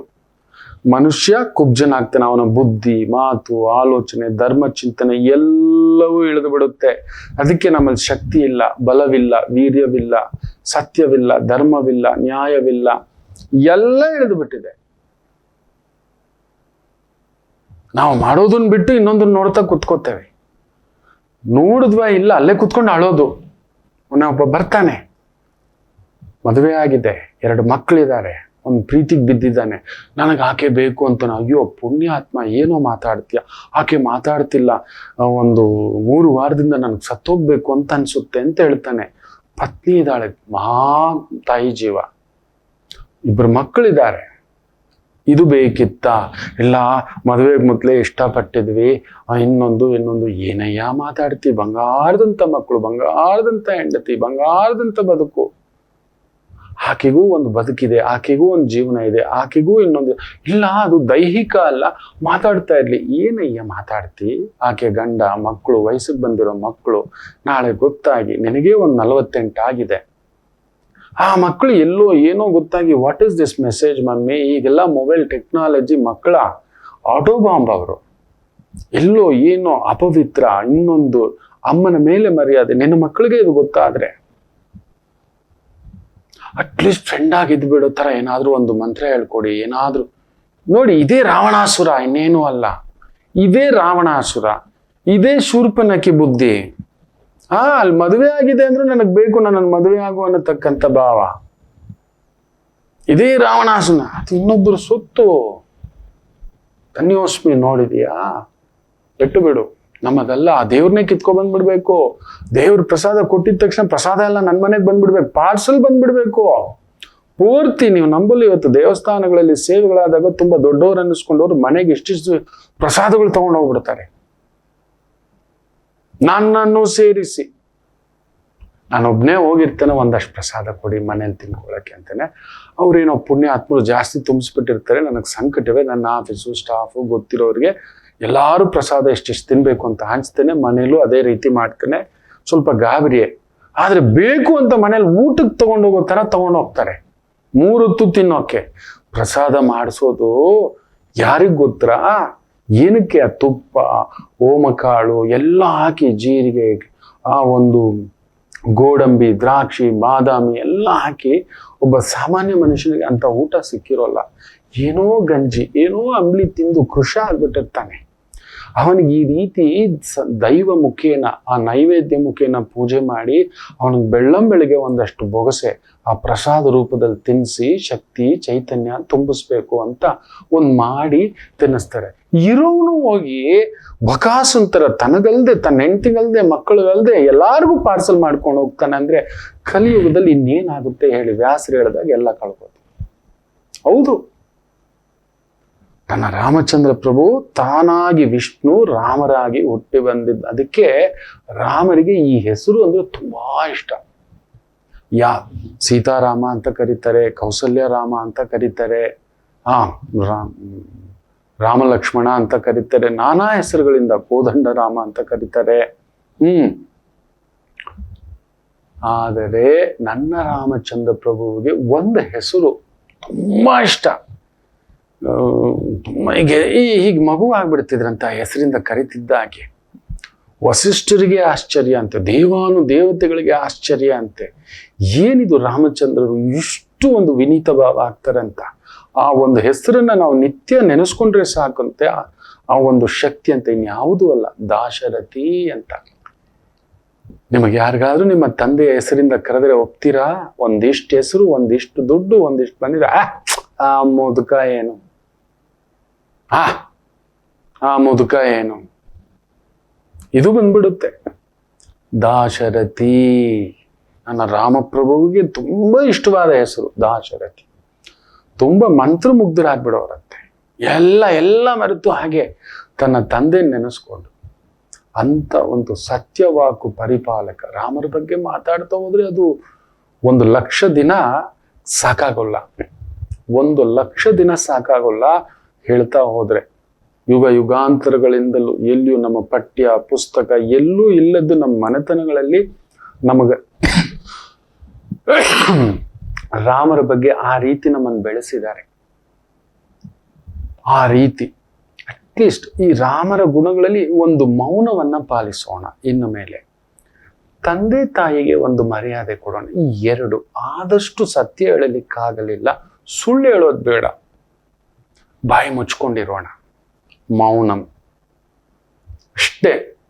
ಬಲ ಇಲ್ಲ, ಹೌದು, ಶಕ್ತಿ ಇಲ್ಲ, ನಾವು ಧರ್ಮ ಪಾಲನೆ ಮಾಡೋಕ್ಕಾಗಲ್ಲ, ಒಪ್ಕೊಳ್ಳೋಣ. ಕಲಿಯುಗಕ್ಕೆ ಧರ್ಮ ಇಲ್ಲ, ಒಪ್ಕೊಳ್ಳೋಣ. ಅಟ್ಲೀಸ್ಟ್ ಈ 3 ಮಾಡೋಣ. ಇನ್ಮೇಲೆ ಹೆಮ್ಮೆಯಿಂದ ನಮ್ಮ ತಂದೆ ಹೆಸರನ್ನು ಹೇಳೋಣ. ಏನಪ್ಪಾ ನಿನ್ನ ಹೆಸರು ಅಂದ್ರೆ ರವಿಶಂಕರ್ ನಾಗಪ್ಪ ಅಂತ ನಾನು ಹೆಮ್ಮೆಯಿಂದ ಹೇಗೆ ಹೇಳ್ತೇನೋ, ರತ್ನಮ್ಮನ ಮಗ ರವಿಶಂಕರ್ ಅಂತ ಹೇಗೆ ಹೇಳ್ತೇನೋ, ನೀವು ಹೇಳಿ. ಇನ್ಮೇಲೆ ನಿಮ್ಮ ತಂದೆ ತಾಯಿ ಹೆಸರು ಹೇಳಿ, ಸದಾ ಹೇಳಿ. ಯಾರು ಕೇಳಿದ್ರು ನಿಮ್ಮ ತಂದೆ ಹೆಸರನ್ನ ಪೂರ್ತಿಯಾಗಿ ಹೇಳಿ. ಅದೊಂದು ಗರ್ವ. ಅವ್ರ ಹೊಟ್ಟೆಲಿ ಹುಟ್ಟಿರೋದು ನಮ್ಮ ಗರ್ವ. ನಮಗೊಂದು ಆ ತಾಕತ್ತು, ಶಕ್ತಿ. ಧರ್ಮವಂತರೇ ತಂದೆ ತಾಯಿ ಆಗಿರ್ತಾರೆ, ಮಕ್ಕಳಾಗಿರ್ತಾರೆ. ಮಾಡ್ಕೋತೀರಿ ಅಂತ ಅನ್ಕೋತೇನೆ. ಆ ರಾಮರ ಆ ಒಂದು ಆಶೀರ್ವಾದ ನಿಮಗೆಲ್ಲರಿಗೂ ಸಿಗಲಿ ಅಂತ ಕೇಳ್ತಾ ಒಂದು ಪುಟ್ಟ ವಿರಾಮ ತಗೊಂಡು ವಾಪಸ್ ಬರೋಣ. ಮಾತೃದೇವೋ ಭವ. ನಮಾಮಿ ಶಂಕರ. ನನ್ನ ಪ್ರೀತಿಯ ಆಧ್ಯಾತ್ಮಿಕ ಬಂಧುಗಳೇ, ಪ್ರತಿಯೊಬ್ಬರ ಜೀವನದಲ್ಲೊಂದು ಕೆಲವೊಂದು ಪ್ರಶ್ನೆಗಳಿರುತ್ತೆ, ಉತ್ತರವಿಲ್ಲದ ಪ್ರಶ್ನೆಗಳಿಲ್ಲ. ಅಂಥದ್ದೊಂದು ಸಮಸ್ಯೆ ಇದೆಯಾ? ಜ್ಯೋತಿಷ್ಯ ಮುಖೇನ ಹಾಗೂ ಆಧ್ಯಾತ್ಮಿಕ ಮುಖೇನ ನಿಮ್ಮ ಪ್ರಶ್ನೆಗಳಿಗೊಂದು ಪುಟ್ಟ ಸಮಾಧಾನ. ಈ ಕೂಡಲೇ ಕೆಳಗಿನ ಸಂಖ್ಯೆಗೆ ಕರೆ ಮಾಡಿ ಇಲ್ಲವೇ ವಾಟ್ಸಪ್ ಮಾಡಿ ಹಾಗೂ ನಮ್ಮ ನಮಾಮಿ ಶಂಕರ ಯೂಟ್ಯೂಬ್ ಚಾನೆಲ್ ಮುಖಾಂತರವೂ ಕೂಡ ಸರಳ ಪರಿಹಾರವನ್ನು ತಾವು ವೀಕ್ಷಿಸಿ ಹಾಗೂ ಪಡೆಯಬಹುದು. ನಮಾಮಿ ಶಂಕರ. ನಮಾಮಿ ಶಂಕರ. ತಾರಾಬಲ ನೋಡೋಣ ಯಾವ ನಕ್ಷತ್ರಕ್ಕೆ ಹೇಗಿದೆ ಅಂತಕ್ಕಂಥದ್ದು. ಅಶ್ವಿನಿ, ಭರಣಿ, ರೋಹಿಣಿ, ಆರುದ್ರ, ಪುಷ್ಯ, ಆಶ್ಲೇಷ, ಮಖ, ಪೂರ್ವ ಫಾಲ್ಗುಣಿ, ಹಸ್ತ, ಸ್ವಾತಿ, ಅನುರಾಧ, ಜ್ಯೇಷ್ಠ, ಮೂಲ, ಪೂರ್ವಾಷಾಢ, ಶ್ರವಣ ನಕ್ಷತ್ರ, ಶತಭಿಷ ನಕ್ಷತ್ರ, ಉತ್ತರ ಭಾದ್ರಪದ ನಕ್ಷತ್ರ, ರೇವತಿ ನಕ್ಷತ್ರಕ್ಕೆ ವಿಶೇಷವಾಗಿರ್ತಕ್ಕಂಥ ತಾರಾಬಲ ಅಂದ್ರೆ ಈ ನಕ್ಷತ್ರದಲ್ಲಿ ಹುಟ್ಟಿರತಕ್ಕಂಥವರಿಗೆ, ಮುಖ್ಯವಾಗಿ ಚಂದ್ರನ ನಕ್ಷತ್ರದಲ್ಲಿ ಹುಟ್ಟಿರ್ತಕ್ಕಂಥವರಿಗೆ ವಿಶೇಷ ಬಲವಾಗುತ್ತೆ. ಬುಧನ ನಕ್ಷತ್ರದಲ್ಲಿ ಹುಟ್ಟಿರ್ತಕ್ಕಂಥವರಿಗೆ ಹಾಗೆ ಶುಕ್ರನ ನಕ್ಷತ್ರದಲ್ಲೂ ಹುಟ್ಟಿರ್ತಕ್ಕಂಥವರಿಗೆ ವಿಶೇಷ ಬಲ. ಇನ್ನು ಯಾರಿಗೂ ಗೊತ್ತಿಲ್ಲದಂತಹ ಒಂದು ದೇವ ರಹಸ್ಯ ಹೇಳ್ತಾನೆ. ರಾಮರ ಹುಟ್ಟಲ್ಲೂ ಒಂದು ಗುಟ್ಟಿದೆ, ರಾಮರ ಸಾವಲ್ಲೂ ಒಂದು ಗುಟ್ಟಿದೆ. ಬಿಚ್ಚಿಡಬಾರದು. ಮೊದಲೇ ನನ್ನ ರಾಮನ ಬಗ್ಗೆ ಕುಡುಕ ಅಂತಾರೆ, ಮಾಂಸ ತಿಂತಿದ್ದ ಅಂತಾರೆ. ಇವ್ರು ಯಾರೂ ಹೋಗಿಲ್ಲ, ನೋಡಿಲ್ಲ, ಇರ್ಲಿಲ್ಲ. ನೋಡಿ, ಇರೋ ಒಳ್ಳೆ ಗುಣಗಳನ್ನ ತೆಗೆದು ಮಾತನಾಡಬೇಕೇ ವಿನಃ ಅವರ ಅಭ್ಯಾಸ ಊಟ ಕ್ಷತ್ರಿಯ. ಗಮನಿಸಿ ನೋಡಿ, ಕ್ಷತ್ರಿಯ ನನ್ನ ರಾಮಚಂದ್ರ ಪ್ರಭು, ಬ್ರಾಹ್ಮಣ ವಟುವಲ್ಲ. ಶಂಕರಾಚಾರ್ಯರ ಕೈಯಲ್ಲೇ ಒಂದು ಮಂತ್ರದಂಡವಿತ್ತು, ಆ ದಿವ್ಯ ದಂಡವಿತ್ತು, ಧರ್ಮದಂಡವಿತ್ತು. ರಾಮರ ಆ ಒಂದು ಭುಜದಲ್ಲಿ, ವಿಶೇಷವಾಗಿ ಎಡಭುಜದಲ್ಲಿ ಧನಸ್ಸಿತ್ತು. ತೆಗೆದಿಂಗ್ ಕ್ಷತ್ರಿಯ ಕಾಪಾಡಬೇಕಪ್ಪ, ವಧೆ ಮಾಡಬೇಕಪ್ಪ. ಗೊತ್ತಿಲ್ಲ ಮಾತಾಡೋದು. ಕ್ಷತ್ರಿಯ ಅಂದ್ಮೇಲೆ ಹೊಡಿಬೇಕು, ಬಡಿಬೇಕು, ತಿನ್ಬೇಕು, ಹೋಗ್ಬೇಕು, ಬರಬೇಕು, ಎಷ್ಟೋ ಇರುತ್ತೆ. ಅವರವರಿಗೆ ಸಂಬಂಧಪಟ್ಟಂತ ಆ ಒಂದು ವರ್ಣ ಪದ್ಧತಿಯಲ್ಲಿತ್ತು. ಇದನ್ನ ಏನೇನೋ ಮಾಡಿ, ಕಲಬರಿಕೆ ಮಾಡಿ, ಇನ್ನೊಂದು ಮಾಡಿ, ಇವತ್ತು ಇನ್ನೊಂದು ಮಾತಾಡೋರು. ಅದಕ್ಕೆ ರಾಮನಿಗೆ ಕೌಸಲ್ಯಾರಾಮ ಅಂದ್ರೂ ತುಂಬಾ ಇಷ್ಟ. ಅಂಥದ್ದೊಂದು ಬಹುದೊಡ್ಡ ತ್ಯಾಗವನ್ನ, ಯಾವ ತಾಯಿಯೂ ಮಾಡದಂತಹ ತ್ಯಾಗವನ್ನ, ಬಲಿದಾನವನ್ನ ಮಾಡಿ ಕೌಸಲ್ಯಾದೇವಿ ಮಗನನ್ನ ಎತ್ತಿದ್ದು ನೆನಪಿಟ್ಟುಕೊಳ್ಳಿ. ಯಾವ ತಾಯಿಯೂ ಅಲ್ಲ, ಸುಮಿತ್ರೆಯೂ ಅಲ್ಲ, ಕೈಕೇಯಿಯೂ ಅಲ್ಲ. ನನ್ನ ಕೌಸಲ್ಯಾದೇವಿ ಮಾಡಿದಂತ ಒಂದು ಬಹುದೊಡ್ಡ ಬಲಿದಾನ, ತಪಸ್ಸು, ಧ್ಯಾನ. ಅಯ್ಯೋ ನನ್ನ ತಾಯಿ, ಕೌಸಲ್ಯಮ್ಮನಿಗಿಂತ ಮೀರಿದಂತ ದೊಡ್ಡ ತಾಯಿ ಇಲ್ಲ. ಸತ್ಯ ಹೇಳ್ತೇನೆ, ನಿಮಗೆ ಗೊತ್ತಿಲ್ಲ. ಅದಕ್ಕೆ ರಾಮರ ಜನ್ಮದಲ್ಲೊಂದು ಗುಟ್ಟಿದೆ, ವೈದಿಕವಾಗಿ ನಮಗ್ ಗೊತ್ತಿದೆ. ಅದು ಯಾರ ಹತ್ರ ಆದ್ರೂ ಕುಳಿತುಕೊಂಡು ಮಾತಾಡುವಾಗ, ಆ ಕೌಸಲ್ಯಾದೇವಿ ನವಮಾಸಗಳು ಎಷ್ಟು ಕಷ್ಟಪಟ್ಲಪ್ಪ ತಾಯಿ. ಅಯ್ಯೋ ಆ ಜಗನ್ಮಾತೆ. ಮಗು ಹುಟ್ಟೋಕ್ ಮೊದಲು ಒಂದು ದೊಡ್ಡ ಸಂಕಲ್ಪ ನಡೆಯುತ್ತೆ, ಯಾರಿಗೂ ಗೊತ್ತಿಲ್ಲ.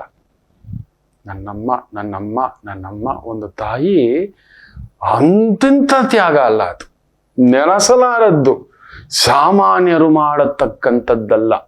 ಅಂಥದ್ದೊಂದು ಘೋರ ತಪಸ್ಸು ನಡೆಯುತ್ತೆ. ದಶರಥರು ಒಂದು ಮಾಡ್ತಾರೆ, ಅವರ ಒಂದು ಆಜ್ಞೆ ನಡೆಯುತ್ತೆ, ಅದು ಬೇರೆ. ಆಜ್ಞೆಗೆ ತಕ್ಕಂತೆ ಆ ತಾಯಿ ಜಗನ್ಮಾತೆ ಭಗವಂತನನ್ನೇ ಹೊಟ್ಟೆಯಲ್ಲಿ ಹಾಕಿಸಿಕೊಳ್ಳಲು ಅಲ್ಲೊಂದು ಸಂಕಲ್ಪ ಒಂದು ನಡೆಯುತ್ತೆ, ನಿಮಗೆ ಗೊತ್ತಿಲ್ಲ. ಇದನ್ನ ನನಗೊಬ್ಬರು ಗುರುಗಳು ಹೇಳಿದಾಗ ನಾನು ಹಾಗೆ, ನೀನು ರಾಮನನ್ನ ನೋಡು, ರಾಮನ ಕುತ್ತಿಗೆ ನೋಡು, ರಾಮನ ಮೂಗು ನೋಡು, ರಾಮನ ಭುಜಗಳು ನೋಡು, ಲಕ್ಷ್ಮಣನನ್ನ ನೋಡು, ಸೀತಮ್ಮನನ್ನ ನೋಡು. ರಾಮರು ಮಾತ್ರ ಅವ್ರ ಪಾದಗಳು, ಆತನ ಕಟಿಪ್ರದೇಶ, ಆತನ ಅಗಲವಾದ ಭುಜಗಳು, ಎದೆ, ಆ ತೊಡೆಗಳು, ಇದನ್ನ ನೋಡು. ಯಾವುದ್ರ ಸಂಕೇತ ಗೊತ್ತಾ? ಇದು ಕೌಸಲ್ಯಾದೇವಿಯ ಒಂದು ಮಹಾ ತಪಸ್ಸಿನ ಸಂಕೇತ ಅಂತ ಆ ಲಕ್ಷಣಗಳನ್ನು ಒಂದೊಂದೇ ತೋರಿಸಿ ನೋಡಿದಾಗ, ಒಂದೆರಡು ಶ್ಲೋಕ ಬಿಡಿಸಿ ಹೇಳಿದಾಗ ನಾನು ಆಶ್ಚರ್ಯಚಕಿತನಾಗಿಬಿಟ್ಟೆ. ಹಬ್ಬ, ಮಹಾದೇವ ರಹಸ್ಯ. ಅದು ಹಾಗೇ ಇರಲಿ, ಸಾಮಾನ್ಯ ತಿಳ್ಕೊಂಡು ನಮ್ಗೇನು ಇದರಿಂದ ಆಗೋದು ಬೇಕಿನ್ನಲ್ಲ. ರಾಮರಾಗಿ ನಾವು ಪೂಜೆ ಮಾಡೋಣ. ರಾಮರು ಯಾವತ್ತೂ ತನ್ನನ್ನ ದೇವರು ಅಂತ ಹೇಳ್ಕೊಳ್ಳಿಲ್ಲ. ನನ್ನನ್ನು ದೇವ್ರ ತರ ಪ್ರಾರ್ಥನೆ ಮಾಡಿ, ಪೂಜೆ ಮಾಡಿ ಅಂತ ಹೇಳಲೇ ಇಲ್ಲ. ನಾವು ಮಾಡ್ಕೊಂಡಿದ್ದು ಆತನ ಗುಣಗಳನ್ನ ಮೆಚ್ಚಿ. ನಾವಾಗಿ, ಇನ್ನು ಕೃಷ್ಣರು ಹೇಳ್ಕೋತಾರೆ ನಾನು ದೇವರು ಅಂತ ಹೇಳ್ತಾರೆ. ರಾಮರು ಎಲ್ಲಿಯೂ ಹೇಳಲ್ಲ. ಎಲ್ಲಾ ವಿಚಾರದಲ್ಲಿ ನಾನೊಬ್ಬ ಸಾಮಾನ್ಯ ಮನುಷ್ಯ. ಇನ್ನಷ್ಟು ಬೇಕಿನ್ನ ಹೃದಯಕ್ಕೆ ರಾಮ. ರಾಮರಿಗೆ ಮೀರಿದ ಕಷ್ಟ, ರಾಮರಿಗೆ ಮೀರಿದ ನೋವು, ರಾಮರಿಗೆ ಭೂಮಿಗೆ ಬರಬೇಕಾದ್ರೆ ಅವ್ರ ತಾಯಿ ಪಟ್ಟಷ್ಟು ನೋವು ಜಗತ್ತಲ್ಲಿ ಯಾವ ತಾಯಿಯೂ ಪಡಕ್ಕಾಗೋಲ್ಲ, ಯಾವ ತಾಯಿಯೂ ಇಲ್ಲ. ಅಂತ ಒಂದು ದೇವಕಿಯೂ ಇಲ್ಲ. ನೋಡಿ, ದೇವಕಿಯೂ ಕೂಡ ನೋವು ಪಡ್ತು, ಇಲ್ಲ ಅಂತಲ್ಲ, ಅದಕ್ಕೆ ಮೀರಿದಂತ ಬಹುದೊಡ್ಡ ತ್ಯಾಗ ನಡೆದಿತ್ತು. ಹಾಗೆಯೇ ನನ್ನ ರಾಮಚಂದ್ರರ ಅಂತ್ಯವೂ ಕೂಡ ಅದೊಂದು ದೇವ ರಹಸ್ಯವೇ. ಅದಕ್ಕೆ ಹೇಳೋದು, ತುಂಬಾ ತಿಳಿದವರು ದೇವ ಮೂಲ, ನದಿ ಮೂಲ, ಗುರು ಮೂಲ, ಋಷಿ ಮೂಲ, ತಪಸ್ವಿಗಳ ಮೂಲ ಕೆದಕ್ತಾ ಹೋಗಬಾರ್ದು, ಅದನ್ನ ಹಾಗೆ ಬಿಡ್ಬೇಕು, ಅವರಲ್ಲಿರೋದು ಒಳ್ಳೇದು ಮಾತ್ರ ನೋಡಿ ತಗೋಬೇಕು ಅಂತ. ತಗೋತೀರಿ ಅಂತ ಅನ್ಕೋತೇನೆ. ಬನ್ನಿ ವಿಶೇಷವಾಗಿ ಮೇಷರಾಶಿ.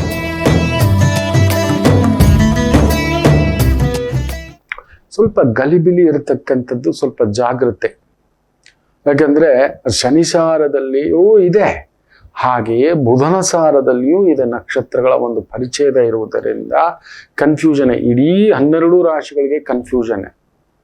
ಮಹಾಭೀತಿ ಯುದ್ಧ. ಸಿದ್ಧರಾಗಿ ಮಕ್ಕಳೇ, ಪುಷ್ಯ ನಕ್ಷತ್ರ ಹೇಳ್ತಿದ್ದೀನಲ್ವಾ, ಸಿದ್ಧರಾಗಿ ಬೆಲೆ ಹೆಚ್ಚಾಗುತ್ತೆ. ಆಯಿಲ್, ಬಂಗಾರ 1 ಲಕ್ಷ ಈಗ ಬರೆದಿಟ್ಕೊಳ್ಳಿ. ಖರ್ಚು ಮಾತ್ರ ಇನ್ನು ಬಿಟ್ಟುಬಿಡಿ. ನೆನಪಿಟ್ಟುಕೊಳ್ಳಿ, ಮಹಾಯುದ್ಧ ಮಾರಿ ಆ ಭಾಗಕ್ಕೆ ಬೆಂಕಿ ಬಿತ್ತು, ಇರಾನ್ ಮೇಲೆ ಇಸ್ರೇಲ್ ಏನಾದ್ರು ರಿವರ್ಸ್ ಆಯ್ತು, ಪ್ರಳಯ ನಿಶ್ಚಿತ. ಇರಾನ್ ಹಾಕಿರೋದಲ್ಲ, ಇಸ್ರೇಲ್ ರಿವರ್ಸ್ ಹೋದ, ನುಗ್ಗು ಬಿಡ್ತವೆ. ಆಲ್ರೆಡಿ ರಷ್ಯಾ ಡಿಕ್ಲೇರ್ಡ್, ಪುಟಿನ್ ನೇರವಾಗಿ ವಾರ್ನ್ ಮಾಡ್ಬಿಟ್ಟಿದ್ದಾನೆ, ಇರಾನ್ ನನ್ನ ಮಿತ್ರ ದೇಶ ಅಂತ ಹೇಳ್ಬಿಟ್ಟಿದ್ದಾನೆ. ಬೆಂಜಮಿನ್ ನೆತಾನ್ಯಾಹು ಸಾಮಾನ್ಯನಲ್ಲ, ನೆನಪಿಟ್ಕೊಳ್ಳಿ. ಆತ ಗುಪ್ತಚರ ಇಲಾಖೆಯಲ್ಲಿ ಕೆಲಸ ಮಾಡ್ತಿದ್ದವನು, ಯೋಧ, ಒಬ್ಬ ಯೋಧ ಅಲ್ಲಿ ಆಗಿರೋದು ಪ್ರಧಾನಿ, ನೆನಪಿಟ್ಟುಕೊಳ್ಳಿ. ಗುಪ್ತಚರ ಇಲಾಖೆ, ಆಲ್ವೇಸ್ ವಾರ್ ಝೋನ್ ಅಲ್ಲಿ ಇದ್ದವನು. ಇವರೆಲ್ಲ ಒಂದೇ ಕಡೆಯವರು. ಅವ್ನು ಸುಮ್ಮನೆ ಕುತ್ಕೊಳ್ಳಲ್ಲ ಅಂತ ಹೇಳ್ಬಿಟ್ಟಿದ್ದಾನೆ. ರಿವರ್ಸ್ ಆಯ್ತು, ಸುಮ್ನಿರು ಅಂತಿದ್ದಾರೆ.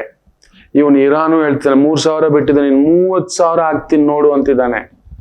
ಇವನ್ ಸುಮ್ಮನೆ ಕುತ್ಕೊಳಕ್ ಆಗಲ್ಲ. ನನ್ನ ದೇಶ, ಇವರಿಬ್ಬರಿಗೂ ಒಂದು ಅಭ್ಯಾಸ ಇದೆ ಮಕ್ಕಳ, ನಿಮ್ಗೆ ಯಾರಿಗೂ ಗೊತ್ತಿಲ್ಲ, ಸತ್ಯ ಹೇಳ್ತೀನಿ. ಈ ಪ್ರಾಂತ್ಯದಲ್ಲಿರ್ತಕ್ಕಂಥ ಜನಗಳಿಗೊಂದು ಗೊತ್ತು, ನಿನ್ನೊಂದು ಸಾಯಿಸ್ತೀನಿ, ಇಲ್ಲ ನಾನ್ ಸತ್ರು ಪರವಾಗಿಲ್ಲ, ನೀನ್ ಬದುಕಬಾರ್ದು. ರೈಟ್, ಯು ಆರ್ ಮೀ, ಇದೇ ಇರೋದಲ್ಲಿ. ನಮ್ಮ ಭಾರತೀಯರ ತರ ಅಲ್ಲ, ಎಲ್ರೂ ಬದುಕೋಣ, ಎಲ್ರೂ ಇರೋಣ, ಆಯ್ತಪ್ಪ ಅಂತೀವಿ ನಾವು ಭಾರತೀಯರು ತಾನಾಗಿ ಕೆಣಕಿದ್ದಕ್ಕೂ ಹೋದ ಪ್ರಸಂಗ ಇಲ್ಲ. ಬಂದ್ರೂ ಕೂಡ ಆಯ್ತು ಹೋಗೋಣ ಅಂತ ಹೇಳ್ಬಿಟ್ಟು ನಾವು ನಮ್ಮ ಕಾಶ್ಮೀರ ಕೆಲವೊಂದು ಭೂಭಾಗಗಳನ್ನೆಲ್ಲ ಬಿಟ್ಬಿಟ್ಟು ಸುಮ್ಮನೆ ಕೂತಿದ್ದೇವೆ. ನಾವು ಹೋಗಲ್ಲ ನಾವು ಆ ಥರ ಇನ್ನೊಂದು ಕೆಡಿಸೋಕ್ ಹೋಗಲ್ಲ. ಇವರಿಬ್ಬರಿಗೂ ಅಂತ ಉನ್ಮಾದ ಇದೆ ನೋಡಿ. ಇವತ್ತು ನೀವು ನಂಬಲ್ಲ, ಕಡಿಮೆ ಅಂದ್ರೂ 10 ಲಕ್ಷ ಜನಗಳ ಹತ್ಯೆ ಆಗಿದೆ ಆ ಪ್ಯಾಲೆಸ್ಟೈನ್ ಜೋರ್ಡನ್ ಬಾರ್ಡರ್ ಅಲ್ಲಿ. ನಿಮಗೆ ಗೊತ್ತಿಲ್ಲ, 3 ವರ್ಷ ಅಲ್ಲ, 5-10 ವರ್ಷದಿಂದ ತೆಗೆದು ನೋಡಿದ್ರೆ ಇನ್ನೂ ಜಾಸ್ತಿ ಜನ. ಹೌದು, ಅತ್ತ ಕಡೆ ಜೋರ್ಡನ್ ಬಿಟ್ಕೊಳ್ಳಲು ಇದೆಲ್ಲ ತುಂಬಾ ದೊಡ್ಡ ರಾಜಕೀಯ ತಂತ್ರಗಾರಿಕೆ ಅಲ್ಲ. ಅಲ್ಲಿರೋರೆಲ್ಲ ಹುಚ್ಚು ಉನ್ಮಾದ ದೊರೆಗಳೇ ಈ ಟೈಮ್ನಲ್ಲಿ ಆಗಿರೋದು. ಕೆದಕಿ ನೋಡಿದ್ರೆ ಒಬ್ಬೊಬ್ಬನು ಹುಚ್ಚಾನೆ ಅಲ್ಲಿರೋದು. ಅವ್ರ ಕೈಗೆ, ಕೋತಿ ಕೈಗೆ ಕತ್ತಿ ಕೊಟ್ರೆ ಏನ್ ಮಾಡುತ್ತೆ ಯೋಚನೆ ಮಾಡಿ ನೋಡಿ. ಫಸ್ಟ್ ಇಂಪ್ಯಾಕ್ಟ್ ಆಯಿಲ್ ಒಂದು ಬ್ಲಾಕ್ ಆಯ್ತು, ಓವರ್. ಆಯಿಲ್ ಒಂದೇ ಒಂದು ಎಣ್ಣೆ, ಎಲ್ಲ ಬೆಲೆ ಗಗನಕ್ಕೆ. ರಾಮ ಅನ್ನಿಸ್ಬಿಡುತ್ತೆ. ಜಾಗ್ರತೆ ಮಕ್ಕಳೇ, be ready to face everything. ಹೌದು, be ready to face everything. ಅವನು ಹಾಕಿದ ತಕ್ಷಣ 8 ಲಕ್ಷ ಕೋಟಿಯ boom stock market. Already dollar ಬೆಲೆ ನೋಡಿ. ಅದರಿಂದ ತುಂಬಾ ಎಚ್ಚರಿಕೆಯಿಂದ ಖರ್ಚುಗಳನ್ನು ಮಾಡಿ, ಆ ಕಾರ್ ತಗೋತಾನೆ, ಈ ಫ್ರಿಜ್ ತಗೋತಾನೆ, ಈ ವಾಷಿಂಗ್ ಮೆಷಿನ್ ತಗೋತಾನೆ, ಈ ಮನೆ ತಗೋತಾನೆ. ಕಡಿಮೆ ಅಂದ್ರೂ ಹೇಳ್ತಿದ್ದಾನೆ, 4 ವರ್ಷ ಏನು ಮಾಡ್ಲಿಕ್ಕೆ ಹೋಗ್ಬೇಡಿ. ದೊಡ್ಡ ರಿಸ್ಕು, ದೊಡ್ಡ ಬಜೆಟ್, ದೊಡ್ಡ ಇನ್ವೆಸ್ಟ್ಮೆಂಟ್, ದೊಡ್ಡ ಮನೆ ಮಾಡ್ತಾನೆ. ಇನ್ನೊಂದಷ್ಟು ರಿಸ್ಕ್, ಕಡಿಮೆ ಇಲ್ಲ, ತಗೊಂಡೋಗಿ ಎಲ್ಲ ಸೇಫ್ ಮಾಡಿ. ನೀವು ನಂಬಲ್ಲ, ಒಂದು 170 ಕಿಲೋಮೀಟರ್ನ ಬಹುದೊಡ್ಡ ಮೆಗಾ ಸಿಟಿ ಪ್ರಾಜೆಕ್ಟ್ ಅನ್ನ ಸೌದಿ ಅರೇಬಿಯಾ ಆಲ್ರೆಡಿ ನಿಲ್ಲಿಸ್ಬಿಟ್ಟಿದ್ದಾನೆ. It's one of the biggest structural plan. ಅದು ಅಂತಿಂತ ಪ್ರಾಜೆಕ್ಟ್ ಅಲ್ಲ, ಅದು 170 ಕಿಲೋಮೀಟರ್. ಅಂದ್ರೆ ಈಗ ನಮ್ಮ ಬೆಂಗಳೂರು 60 ಕಿಲೋಮೀಟರ್. ಯಾವ ಬಾರ್ಡರ್ಗೆ ಹೋದ್ರು, ಇಲ್ಲಿಂದ ಹೊಸೂರಿಗೆ ತಗೊಳ್ಳಿ, ಇಲ್ಲಿಂದ ತುಮಕೂರಿಗೆ ತಗೊಳ್ಳಿ, ಇಲ್ಲಿಂದ ಕನಕಪುರ ತಗೊಳ್ಳಿ, ಈ ರೀತಿ ತಗೊಂಡ್ರೆ, ಈ ಕಡೆ ಅಣೆಕಲ್ ತಗೊಳ್ಳಿ, ಈ ರೀತಿ ಮಕ್ಕಳೇ. ಈ ಕಡೆಯಿಂದ ರಾಮನಗರ ಚನ್ನಪಟ್ಟಣದವರೆಗೂ ತಗೊಂಡ್ರು, ಬಿಡದಿವರೆಗೂ ತಗೊಂಡ್ರು. 60 ಕಿಲೋಮೀಟರ್ ಮೇಲೆ ಇಲ್ಲ ನಮ್ಮ ಬೆಂಗಳೂರು. 170 ಕಿಲೋಮೀಟರ್ ಈ ರೀತಿ ವ್ಯಾಸವಿರತಕ್ಕಂಥ ಒಂದು ಮೆಗಾ ಸಿಟಿಯನ್ನ, ಅಲ್ಲಿ ಏನಿಲ್ಲ ಹೇಳಿ, ಮಾಲ್ಸ್ ಇಂದ ಹಿಡಿದು ಥಿಯೇಟರ್ಸ್ ಇಂದ ಹಿಡಿದು ಏನೇನೋ ತುಂಬಾ ದೊಡ್ಡದಾದಂತಹ ಒನ್ ಆಫ್ ದ ಬಿಗ್ಗೆಸ್ಟ್ ಸಿಟಿಯನ್ನೇ ಮಾಡ್ಲಿಕ್ಕೆ ಹೋಗಿದ್ದಾರೆ. ಬರೀ ಒಂದು 20 ಕಿಲೋಮೀಟರ್ಗಷ್ಟೇ ಮಾಡಿದ್ದಾರೆ, ನಿಲ್ಲಿಸ್ಬಿಟ್ಟಿದ್ದಾರೆ. ಯಾಕೆ ಗೊತ್ತಾ? ಅಷ್ಟು ದುಡ್ಡನ್ನ ರಿಸರ್ವ್ ಮಾಡ್ತಿದ್ದಾರೆ ಯುದ್ಧಕ್ಕೆ. ಇನ್ಫ್ರಾಸ್ಟ್ರಕ್ಚರ್ ಮೇಲೆ ದುಡ್ಡು ಸುರಿತಾರೆ ಯುದ್ಧಕ್ಕೆ, ಅದಕ್ಕೆ ಪ್ರೊಟೆಕ್ಷನ್ಗೆ. ರಿಸರ್ವ್ಸ್ ಖಾಲಿ ಆಗ್ಬಿಡುತ್ತೆ. ಎನಿ ಮೂಮೆಂಟ್ ಸೌದಿ ಇಳಿದು ಬಿಡ್ತಾನೆ, ಅವನಿಗೂ ಇರಾನ್ಗೂ ಆಗೋಲ್ಲ.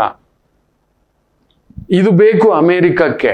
ಅಲ್ಲಿ ಕೂತಿರೋನು ಮಹಾ ಎಡವಟ್ಟು ದೊರೆ, ಪುಕ್ಕಲು ದೊರೆ ಕೂತಿದ್ದಾನೆ. ಅವನು ಒಂದು ಅವಾಜ್ ಹಾಕಿದ್ದಂದ್ರೆ ಇಷ್ಟೆಲ್ಲ ಆಗ್ತಿರ್ಲಿಲ್ಲ. ಹೌದು, ಇದಕ್ ಮೊದಲು ಕೂತಿದ್ದವರೆಲ್ಲ ದೊರೆಗಳು ತುಂಬಾ ಸ್ಟ್ರಾಂಗ್ ಇದ್ರು. ಏನ್ ಮಾತಾಡ್ತೀನಿ ಅನ್ನೋ ಪ್ರಜ್ಞೆನೇ ಇಲ್ಲ. ಮೂರ್ಖ ದೊರೆ. ನೀವು ನೋಡಿ, ಮೊನ್ನೆ ನೋಡಿ, ಫ್ಲಡ್ ಆಗಿ ಬಿಟ್ಟಿದೆ ಈ ಮಧ್ಯಪ್ರಾಚ್ಯ, ಮೊರಾಕೋನೋ ಇನ್ನೊಂದು ಕಡೆ ಅಂತ ಅನ್ಕೋತೇನೆ. ವಿಪರೀತ ಮಳೆ. ಅವನು ತುಂಬಾ ಎಡವಟ್ಟು ಮನುಷ್ಯ ಅಲ್ಲಿ ಕೂತಿರೋದು. ಅವನ ಹತ್ರ ಅವರಿಗೆ ಆಮಿನೇಷನ್ ಮಾರ್ಬೇಕಷ್ಟೆ. ನಮ್ಮ ಭಾರತ ಕೊಂಡ್ಕೋತಿದೆ. 2% ಇಲ್ಲಿ ಮ್ಯಾನುಫ್ಯಾಕ್ಚರ್ ಅಷ್ಟೇ. 98% ನಾವು ಕೊಂಡ್ಕೋತಿರೋದು. ಬರೀ 3-4 ದೇಶ, France, UK, Sweden, America, China, ಇವ್ರುಗಳು ತಾವೇ ತಯಾರಿಸ್ಕೋತಿರೋದು. ನೆನ್ಪಿಟ್ಕೊಳ್ಳಿ, ಅವ್ರ ಹತ್ರ ಎಂತೆಂಥದ್ದು ಟೆಕ್ನಾಲಜಿಗಳು ಇಟ್ಟಿದ್ದಾರೆ. ಇವಾಗ ನೋಡಿ, ನಾವು ಯಾವುದೋ ಒಂದು ರಫೇಲ್ ಜೆಟ್ ಅಂತ ಹೇಳಿದ್ವಿ, ಫ್ರಾನ್ಸ್ ಇಂದ ತಗೊಬಂದಿರೋದೆ, ಇಷ್ಟು 1,000 ಕೋಟಿ ಅಂತ ಕೊಟ್ಟು. ನಮ್ಮದಲ್ಲ. ನಾವು ಯುದ್ಧಕ್ಕೆ ಅದನ್ನ ತಗೊಂಡು ಹೋಗ್ತೀವಿ ಅಂದ್ರೆ ಅವನು ಕೊಟ್ಟವನು ಗೊತ್ತಿಲ್ವಾ? ಇದು ಇರೋದು ಕತೆ. ಇನ್ನು ಒಂದು 30 ವರ್ಷ ಬೇಕು ನಾವು ಆ ಸ್ಥಾಯಿಗೆ ಬೆಳಿಲಿಕ್ಕೆ. ಅಂಥದ್ರಲ್ಲಿ ಈ ಮಹಾಮಾರಿ ಯುದ್ಧ ಒಂದು ಬಾಗಿಲಿಗೆ ಬಂದು ಬಿಟ್ಟಿದೆ. ಆಮೇಲೆ ಇನ್ನೊಂದಿದೆ, ಈ ಶನಿ ಕುಜ ರಾಹು ಆದ್ರೆ ಯಾವುದೋ ಒಂದು ಅಸುರ ವ್ಯಾಧಿ ಕೂಡ ಮತ್ತೊಂದು ಪ್ರಜ್ವಲಿಸಲಿದೆ ವೆರಿ ಶಾರ್ಟ್ಲಿ. ಅದೊಂದು 1 ವರ್ಷದಲ್ಲಿ ಆಗ್ಬೋದು, ಇಲ್ಲ 4-5 ವರ್ಷದಲ್ಲಿ. ಮೇಷಕ್ಕೆ ಶನಿ ಬಂದಾಗ ನೀಚತ್ವ ಶನಿ ಕೊಡ್ಲೇಬೇಕು. ಅಲ್ಲಿ ಕೇತು ನಕ್ಷತ್ರಕ್ಕೆ ಪ್ರವೇಶ ಆಗ್ತಿದ್ದಾಗ ಏನೋ ಒಂದು ಮಾಡಿಸ್ತಾನೆ. ಅದೊಂದಿದೆ, ಅದೊಂದು ಬೇರೆ ಭಯ ಇದೆ ನನಗೆ. ಆದ್ದರಿಂದ ಜಾಗ್ರತೆ. ಸೊ ನಿಮ್ ಖರ್ಚುಗಳನ್ನೆಲ್ಲ ಉಳಿಸ್ಕೊಳ್ಳೋಕೆ ಟ್ರೈ ಮಾಡಿ ಮಕ್ಕಳೇ, ದಯಮಾಡಿ. ಮೇಷರಾಶಿ ಗಲಿಬಿಲಿಯ ರಾಶಿ, ಜಾಗ್ರತೆ ಹೆಜ್ಜೆ ಇಡಿ. ದೊಡ್ಡ ಇನ್ವೆಸ್ಟ್ಮೆಂಟು, ದೊಡ್ಡ ಖರ್ಚು, ದೊಡ್ಡ ವ್ಯವಹಾರ, ದೊಡ್ಡ ಬದುಕು, ಜಾಗರೂಕತೆ. ವೃಷಭ ರಾಶಿ ಪರವಾಗಿಲ್ಲ, ದುಡುಕಬೇಡಿ, ದುಡುಕಿನ ವ್ಯವಹಾರ ಮಾಡಬೇಡಿ. ಯಾಕಂದ್ರೆ ಬುಧ ವಕ್ರ ನೀಚ, ಶುಕ್ರನ್ ಜೊತೆ ಬೇರೆ ಸೇರಿದಾನೆ, ರಾಹು ಜೊತೆ ಸೇರಿದಾನೆ. ಬಂಗಾರ ಬೆಲೆ ಏರ್ತಿದೆ ಅಂತ ಹೋಗ್ಬಿಡೋಣಪ್ಪ, ಹಾಕ್ಬಿಡೋಣಪ್ಪ, ಮಾಡ್ಬಿಡೋಣಪ್ಪ, ಖಂಡಿತ ಬೇಡ. ಅಲ್ಲಿ ನೋಡಿ, ಶುಕ್ರನಿಗೆ ರಾಹು ಸೇರಿ ಅದ್ರ ಹಿಂದ್ಗಡೆ ಶನಿ ಕುಜ, ಮುಂದ್ಗಡೆ ಸೂರ್ಯ. ಹಿಂದ್ಗಡೆ ಶನಿ ಮಿತ್ರನಾದ್ರೂ ಕುಜ ಸೇರ್ಕೊಂಡಿದ್ದಾನೆ, ಮುಂದ್ಗಡೆನು ಶತ್ರುವಾಗಿರತಕ್ಕಂಥ ಸೂರ್ಯ ಸೇರ್ಕೊಂಡಿದ್ದಾನೆ. ದೊಡ್ಡ ಕಲಾವಿದರೆಲ್ಲ ತೀರ್ಕೋತಿದ್ದಾರೆ. ಒಂದು ರೀತಿ ವಿಚಿತ್ರವಾಗಿ, ಆಕಸ್ಮಿಕವಾಗಿ, ಎಲ್ಲ ಕಡೆ. ಬರೀ ನಮ್ಮ ಕರುನಾಡ ಅಷ್ಟೇ ಅಲ್ಲ, ಎಲ್ಲ ಕಡೆಯೂ ಜಾಗರೂಕತೆ. ಅದರಲ್ಲೂ ಕಲಾವಿದರು, ಕಲಾ ವೇದಿಕೆಯಲ್ಲಿ ಇರ್ತಕ್ಕಂಥವ್ರು ತುಂಬಾ ಎಚ್ಚರಿಕೆ. ವಯಸ್ಸಾದವರು ಇನ್ನೂ ಎಚ್ಚರಿಕೆ. ಮಿಥುನ ರಾಶಿ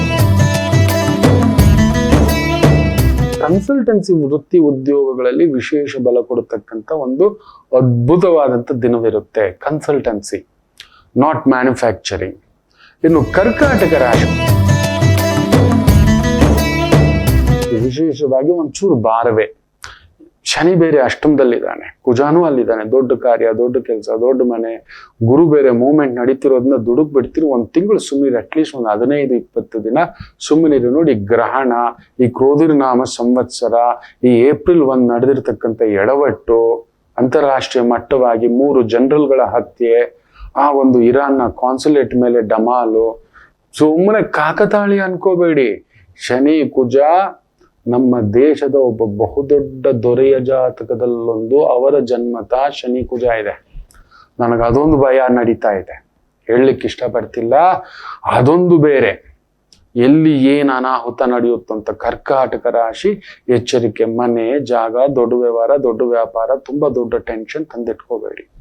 ಯಾಕಂದ್ರೆ 2 ನಕ್ಷತ್ರಗಳ ಸಮ್ಮಿಲನ ನಡೆಯುವಾಗ ನಮ್ಮನ್ನ ಬುದ್ಧಿ ನಾನಾ ಕಡೆ, ಜ್ಞಾನ ಇನ್ನೊಂದು ಕಡೆ, ಈ ತರ ಎಳೆಯತಕ್ಕಂಥ ಪ್ರಭಾವ, ಎಚ್ಚರಿಕೆ. ಸಿಂಹ ರಾಶಿ ಖರ್ಚು ವೆಚ್ಚ, ಕುಟುಂಬ, ಓಡಾಟ, ಆರೋಗ್ಯದ ಕಡೆ ಒಂದು ಸಣ್ಣ ಗಮನ ಕೊಡಿ. ಕೆಲಸದಲ್ಲಿ ಸ್ವಲ್ಪ ಹೊರೆ ಜಾಸ್ತಿ. ಕನ್ಯಾ ರಾಶಿ ಪರವಾಗಿಲ್ಲ, ಆದ್ರೂ ಗಲಿಬಿಲಿ ಇರ್ತೀರಿ. ಬುಧ ನೀಚ ಇದ್ದಾನೆ, ಎಚ್ಚರಿಕೆ. ಸುಖ ಸುಮ್ಮನೆ ಖರ್ಚು ಮಾಡಿಸ್ತಾನೆ. ಸುಖ ಸುಮ್ಮನೆ ಸ್ವಲ್ಪ ಕಾಸ್ಟ್ಲಿ ವಸ್ತುಗಳು ಇವುಗಳನ್ನ ನೋಡಿಕೊಂಡು ನಿಭಾಯಿಸ್ಕೊಂಡು ಹೋಗ್ತಕ್ಕಂಥದ್ದು ಮಾಡಿ. ತುಂಬಾ ಬಂಗಾರ ಹಾಕೊಂಡು ಕಳ್ಳರ ಕಾಟ, ಮೊಬೈಲ್ ನೋಡಿ ಮೊನ್ನೆ ಯಾರನ್ನೋ ಹಿಡ್ದಿದ್ದಾರೆ. ಅಯ್ಯೋ ರಾಮಚಂದ್ರ, ಅಲ್ಲಿಂದ ಬಂದು ಬಾಡಿಗೆ ಮನೆ ಮಾಡ್ಕೊಂಡು 100 ಮೊಬೈಲ್ ಕದ್ದು ಸ್ಟೋರೇಜ್ ಮಾಡ್ಕೊಂಡು ಆಮೇಲೆ ಇಲ್ಲಿಂದ ತಗೊಂಡು ಆಂಧ್ರಾಗ ಹೋಗೋದಂತೆ. ಇದೆಲ್ಲ ಪಿಕ್ಚರ್ಗಳಲ್ಲಿ ನೋಡಿದ್ವಿ, ಕೇಳಿದ್ವಿ. ರಿಯಲ್ ಆಗಿ ಹಿಡಿದಿದ್ದಾರಪ್ಪ. 30 ಲಕ್ಷ ಬೆಲೆ ಬಾಳುವ ಮೊಬೈಲ್ಗಳು. ಅದು ಎಂತ ಕಳ್ಳರು ಅಂದ್ರೆ ಆ ಊರಲ್ಲಿ ಇರೋರೆಲ್ಲ ಕಳ್ರೆ ಅಂತೆ. ಯಾವ್ದೋ ಕೇಳ್ತಿದ್ವಿ, ಸ್ಟೂವರ್ಟ್ ಪುರಂ, ಚಂಬಲ್ ಕಣಿವೆ, ಟೆರರಿಸ್ಟ್ಗಳ ಊರು, ಇದೆಲ್ಲ ಕೇಳ್ತಿದ್ವಲ್ಲ. ಇವರು ಕೂಡ ಅಂಥದ್ದೇ ಪ್ರಾಂತ್ಯದಿಂದ ಬಂದಿರತಕ್ಕಂಥವ್ರು. ಹಿಡ್ದಿದ್ದಾರೆ ನೋಡಿ. ಹೇಳ್ತಲೇ ಇದೆ, ದೊಡ್ಡ ದೊಡ್ಡ ತಿಮಿಂಗಲಗಳು ಸಿಕ್ಕಾಕೊಳ್ತವೆ ಅಂತ. ಅಂಥದ್ದೊಂದು ಎಡವಟ್ಟು. ಎಚ್ಚರಿಕೆ ಎಚ್ಚರಿಕೆ. ಕನ್ಯಾ ರಾಶಿ. ತುಲಾ ರಾಶಿ ಪರವಾಗಿಲ್ಲ, ಉದ್ಯೋಗಕ್ಕೆ ತಕ್ಕಂತ ಸಣ್ಣ ಪರಿಶ್ರಮ ಇರುತ್ತೆ. ಅದನ್ನೆಲ್ಲ ಪರಿಶ್ರಮ ಅನ್ಕೋಬಾರ್ದು ಮಕ್ಳು. ಯಾವತ್ತಾದ್ರೂ ಪರಿಶ್ರಮ ಅಂದಾಗ ತಾಯಿನ ನೆನ್ಸ್ಕೊಳ್ಳಿ, ತಂದೆನ ನೆನ್ಸ್ಕೊಳ್ಳಿ. ಅವ್ರಿಗಿಂತ ಕಷ್ಟಪಟ್ಟಿದ್ದೇವಯ್ಯ. ಯಾವತ್ತಾದ್ರೂ ತಂದೆ ರಜಾ ಹಾಕಿದಾರ? ಯಾವತ್ತಾದ್ರೂ ತಾಯಿ ರಜಾ ಹಾಕಿ ಏನೋ ಅಡಿಗೆ ನನ್ನ ಕೈಯಲ್ಲಿ ಆಗಲ್ಲ, ಹೋಗ್ರಪ್ಪ 1 ವಾರ ನಂಗೆ ಬ್ರೇಕ್ ಕೊಡಿ ಅಂತ ಎಲ್ಲಾದ್ರೂ ಬ್ಯಾಗ್ ಇಟ್ಕೊಂಡು ಊರ್ ಸುತ್ತಕ್ ಹೋಗಿದ್ಯಾ ಅಮ್ಮ? ಯೋಚನೆ ಮಾಡಿ ನೋಡಿ.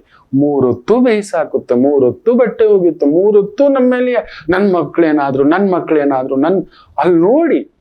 ನೀವ್ ಆ ರೀತಿ ಮಾಡ್ಕೊಂಡು ಹೋಗಿ, ನನ್ ಕೆಲ್ಸ ಅಂತ ಪ್ರೀತಿಯಿಂದ ಮಾಡ್ಕೊಂಡು ಹೋಗಿ, ಖಂಡಿತ ಗೆಲುವು.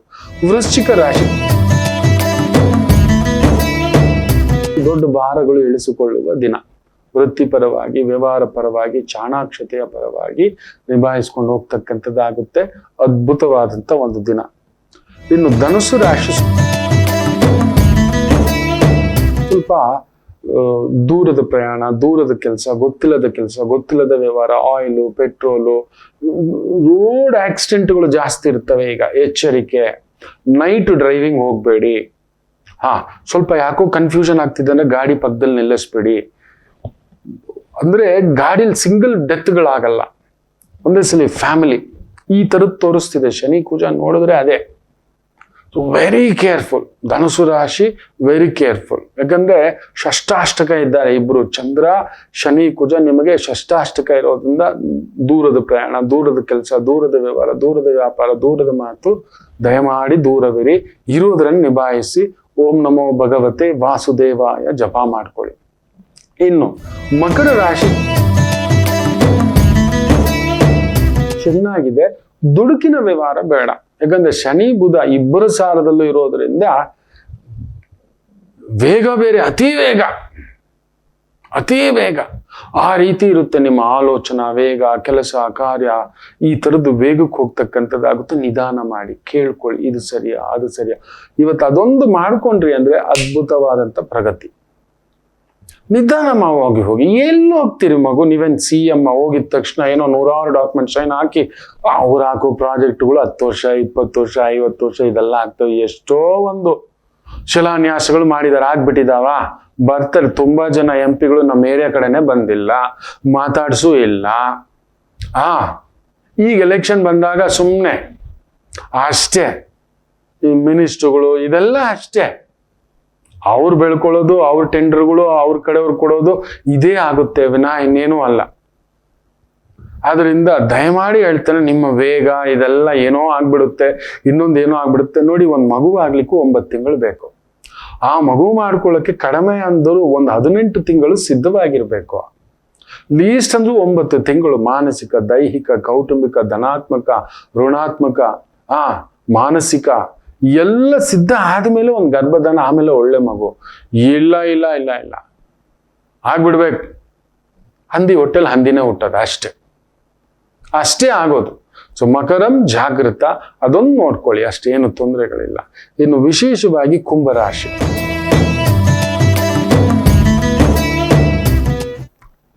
Beautiful day. ಆದ್ರೆ ಬುಧ ವಕ್ರ ನೀಚ ಜಾಗ್ರತೆ.